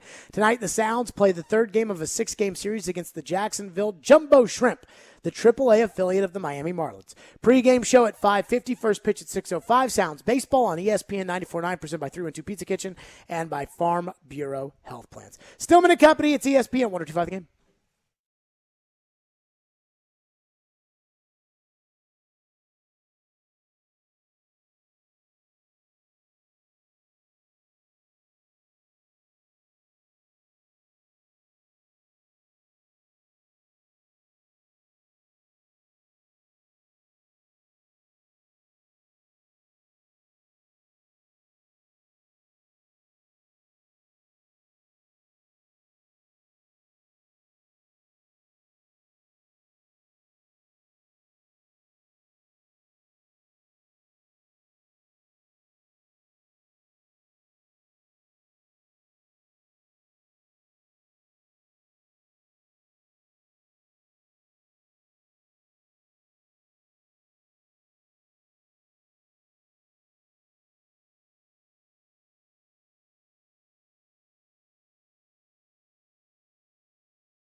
Breaking news, we have the Nashville Predators 2021-2022 NHL schedule. It is out. The opener at home Thursday, October 14th against the Seattle Kraken. So the Predators will open the season against the Kraken. Let me just state for the record, there are some good things and some bad things. There is the Stadium Series game that is in here after the Olympic break. So the last game is Tuesday, February 1st, break for the Olympics. Then they play Dallas at home and then Tampa Bay at Nissan Stadium on February 26th. But let me say this. I think it would long-term be in the best interest of the NHL to move their season back to the start of November. But that's just me. So they start off at home, 4 in a row at home, Seattle, Carolina, the LA Kings, and the New York Rangers. They go on the road for a little bit. The CMA Award road trip at Calgary, at Edmonton, at Vancouver, at Chicago, at Dallas, at St. Louis. So that's a pretty deep road trip. And then they have their, I believe this is the SEC women's basketball tournament, that they will be only missing 2 games at Seattle, at San Jose, but it also includes the Stadium Series game in there as well. And trying to see any more highlights. That's pretty much it. And they are all back to the original structure of the NHL Central Division in the Western Conference, and nothing else that is special about it. Any thoughts on your end? I mean, it's just, it's just the schedule. I'm very excited for the Kraken to be here. But yeah, other than that, it's a schedule. I hate that name. The Kraken? I like the road jerseys. The road white jerseys look nice. Kraken. But I hate the name because Why? You may know this. I'm very fond of a radio personality out of Boston named Michael Felger. Mm-hmm. And he was on, he has a show in Boston as well. And he was talking about how, like, the bottom of the screen said Felger hates the name Kraken. And he was talking about, it's a stupid Dungeons and Dragons. And then he, lost his mind because he's from Milwaukee. Mm-hmm. And he was watching the game while he was on the air. And he, lost his mind. And when I was thinking about this, I'm like, you know what? He's right. That is a stupid name.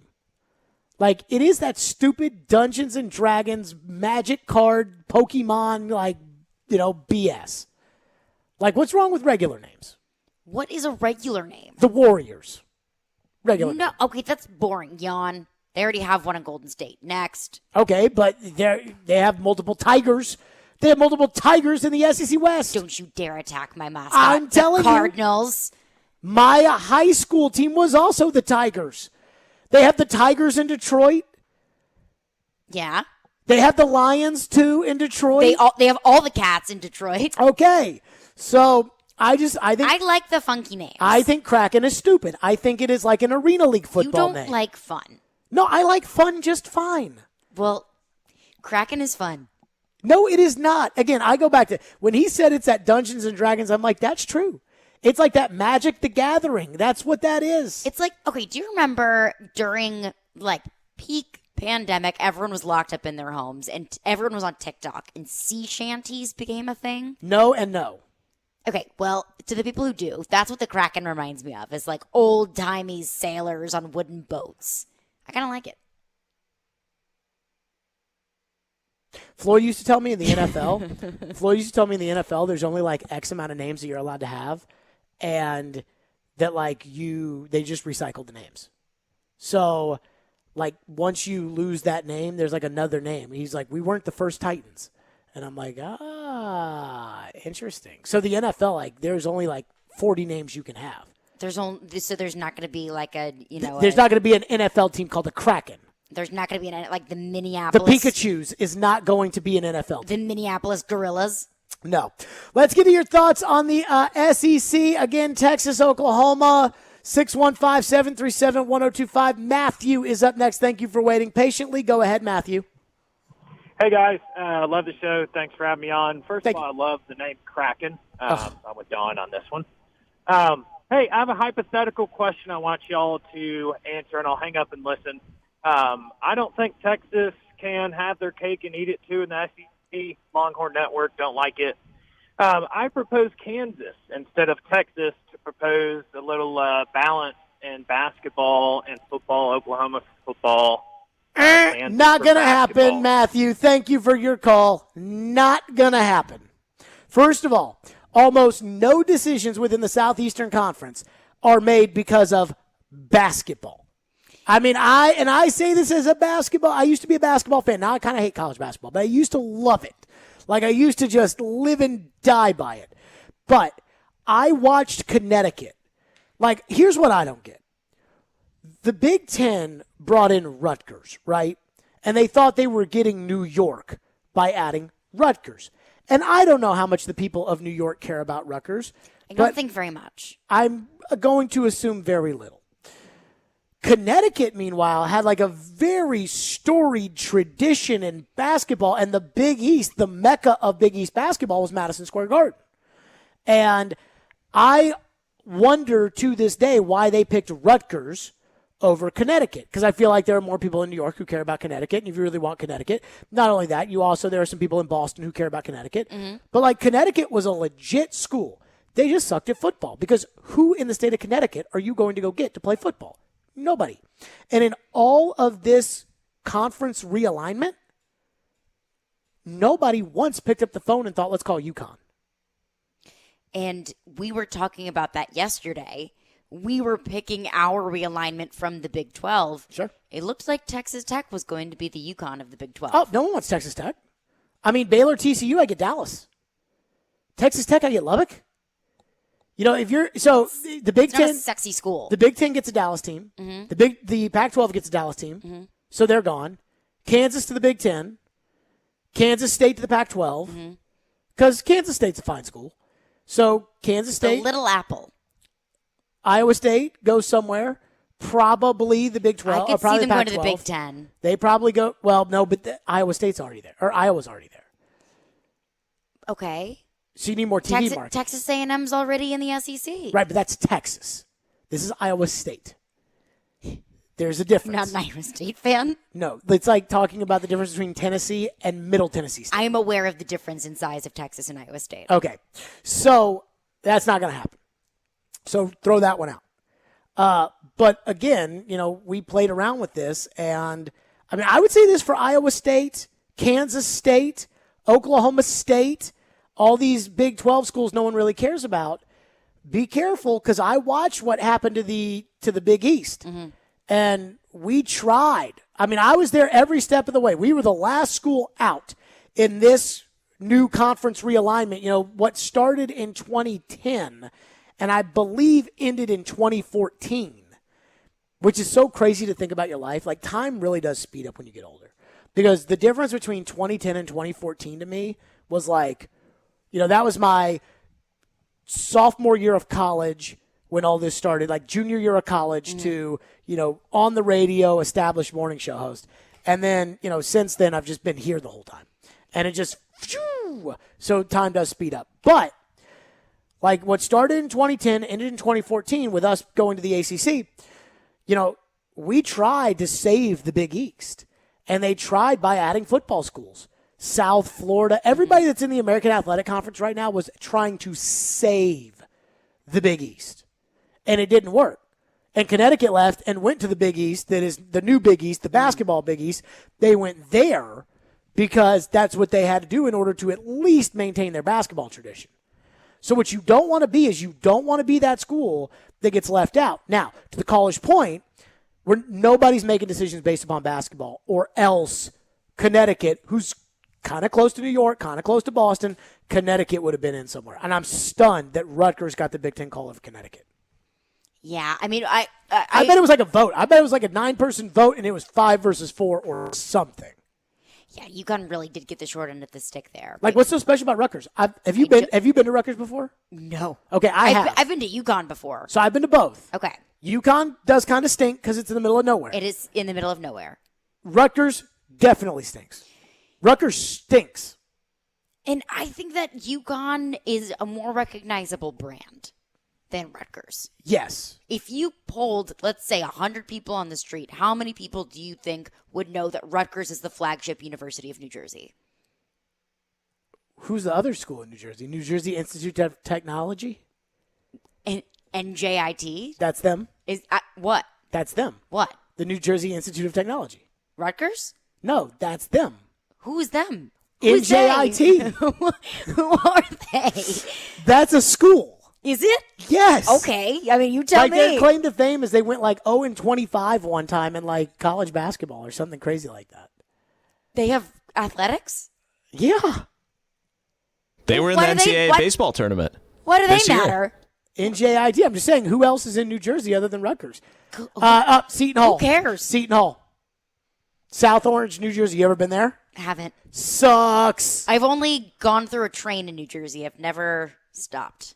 Oh, it's awful. The one thing I used to hate was like going to those schools when I worked in women's basketball, like going to those schools because we get back at like 2:00 in the morning and, Louisville's cold, but it's not the Northeast. It's not so Syracuse.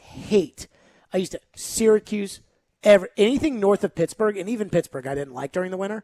But, it was crazy. Fully one aware week, of how cold it is. It is the worst. 1 week we'd be, seriously, 1 week we'd play a game on a Tuesday night in Syracuse, and on Saturday we'd be at USF in South Florida. It was wild. 615-737-1025. Caroline's is next. Stillman and Company. We're delivered by TriStar Moving. It's ESPN 1025 The Game. I still think I have one thing to tell the people about, so I am going to tell all those people about how important this is. As you know, Caroline, it is a very important thing. Very important the thing. The people must know this thing that you are going to tell them because they are going to be just absolutely floored.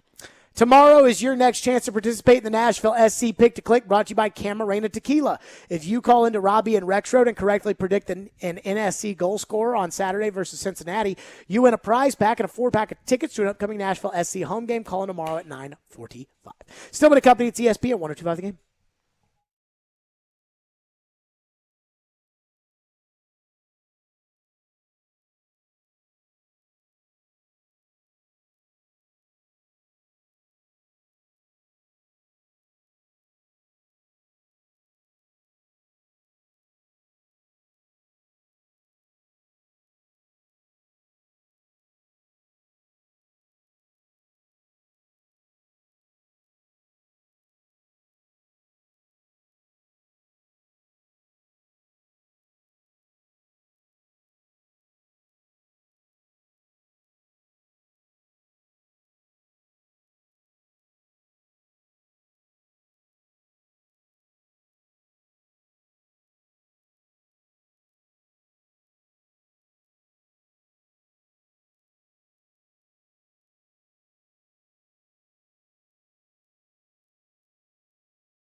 I went 0-4 yesterday. We're tied at 4-6-2 each. It's time for Caroline's.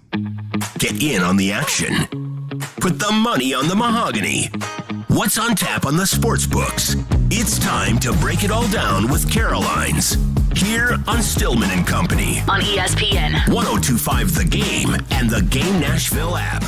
We've got Yankees Sox tonight. Red Sox, give me the Yankees on the money line plus 100. I trust Jordan Montgomery with a 4.18 ERA in his 18 starts over Tanner Houck, who's 0-2 with a 3.38 ERA. He's got 2 starts, 2 relief appearances. I trust the vet a little bit more. Tanner Houck has been a big name that the Red Sox are really excited about, so I'm going to go with the Red Sox on the money line. All right, respect. We've also got Braves, Phillies tonight. Give me the Braves on the money line. I'm taking your guys tonight. Matt Moore on the mound for the Phillies. He's a lefty. So I'm taking Charlie Morton and the Braves tonight. I mean, it's kind of a pick-em, but I trust the Braves more. Yeah, I mean, Matt Moore stinks. The Braves, the Braves really do. They don't have any play. They just need to get the bats moving. You going to do that without Ronald Acuna?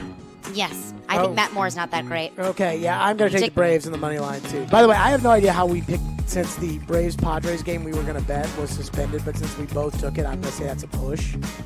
It was suspended 5-4 Padres in the 5th inning yesterday. I guess you're going to have to make it up at some point.